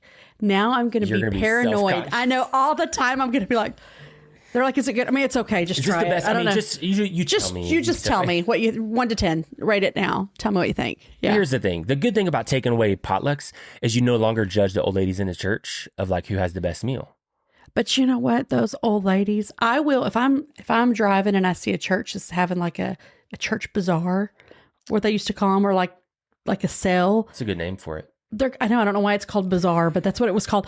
If they're selling a cookbook, I will pull over and go in and buy a cookbook, because those recipes, they take Ina Garden and put her in the back, and they just to a whole new level. You know, when they say oleo and you're like, what the heck is oleo? It's butter. It's actually margarine, right? Margarine. Am I saying it right? You said margin at first. Margarine. We need some of that too. We do. But like, I was like, what is oleo? Okay, those old lady cookbooks are so good. I don't think I've ever seen one. I'm going to start collecting them for you too. Thank you. I would appreciate that. Do you think that they cared about gluten and dairy in those cookbooks? No, but you know what? Can I be honest? Yeah. Gluten and dairy was not a big deal back then because people moved all the time. They were working all the time. Nobody watched TV. Yeah.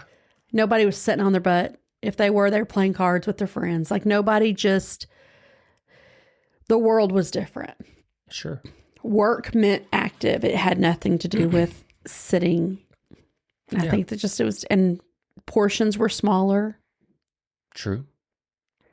I mean, they said Marilyn Monroe was overweight, and that Kim Kardashian tore the dress trying to get into it. I know you're like, what are you talking about? My point I don't know is where this podcast just went. But my point is, But I did mention Diddy in my sermon yesterday, so Hayden told me. I was like, oh my gosh. No, but it's the fact that as America, we've just gotten lazier and bigger. Yeah. And what we used to call fat is considered really skinny now. Mm. And I think that that's interesting. Like Marilyn Monroe was overweight, and now she would be considered ultra skinny. Yeah, I'm feeling a little self-conscious now. So if we wrap this up. Now we're going to wrap it up. All right. So no potlucks. But if your church is having a potluck, Derrick would love to come and be the guest speaker that weekend. I would, yeah. And I'll have a little snack bag of my own food. He brought a lunchbox. That guy's weird. Yeah. Restricted diet. Stop. Restricted You can get away from with death. that now. From cat hair. I don't want to eat your cat hair. All right. Thank you. Thank you for doing this. Let's do this again. Let's do it. All right. Thank you guys for joining us, and we'll catch you next time.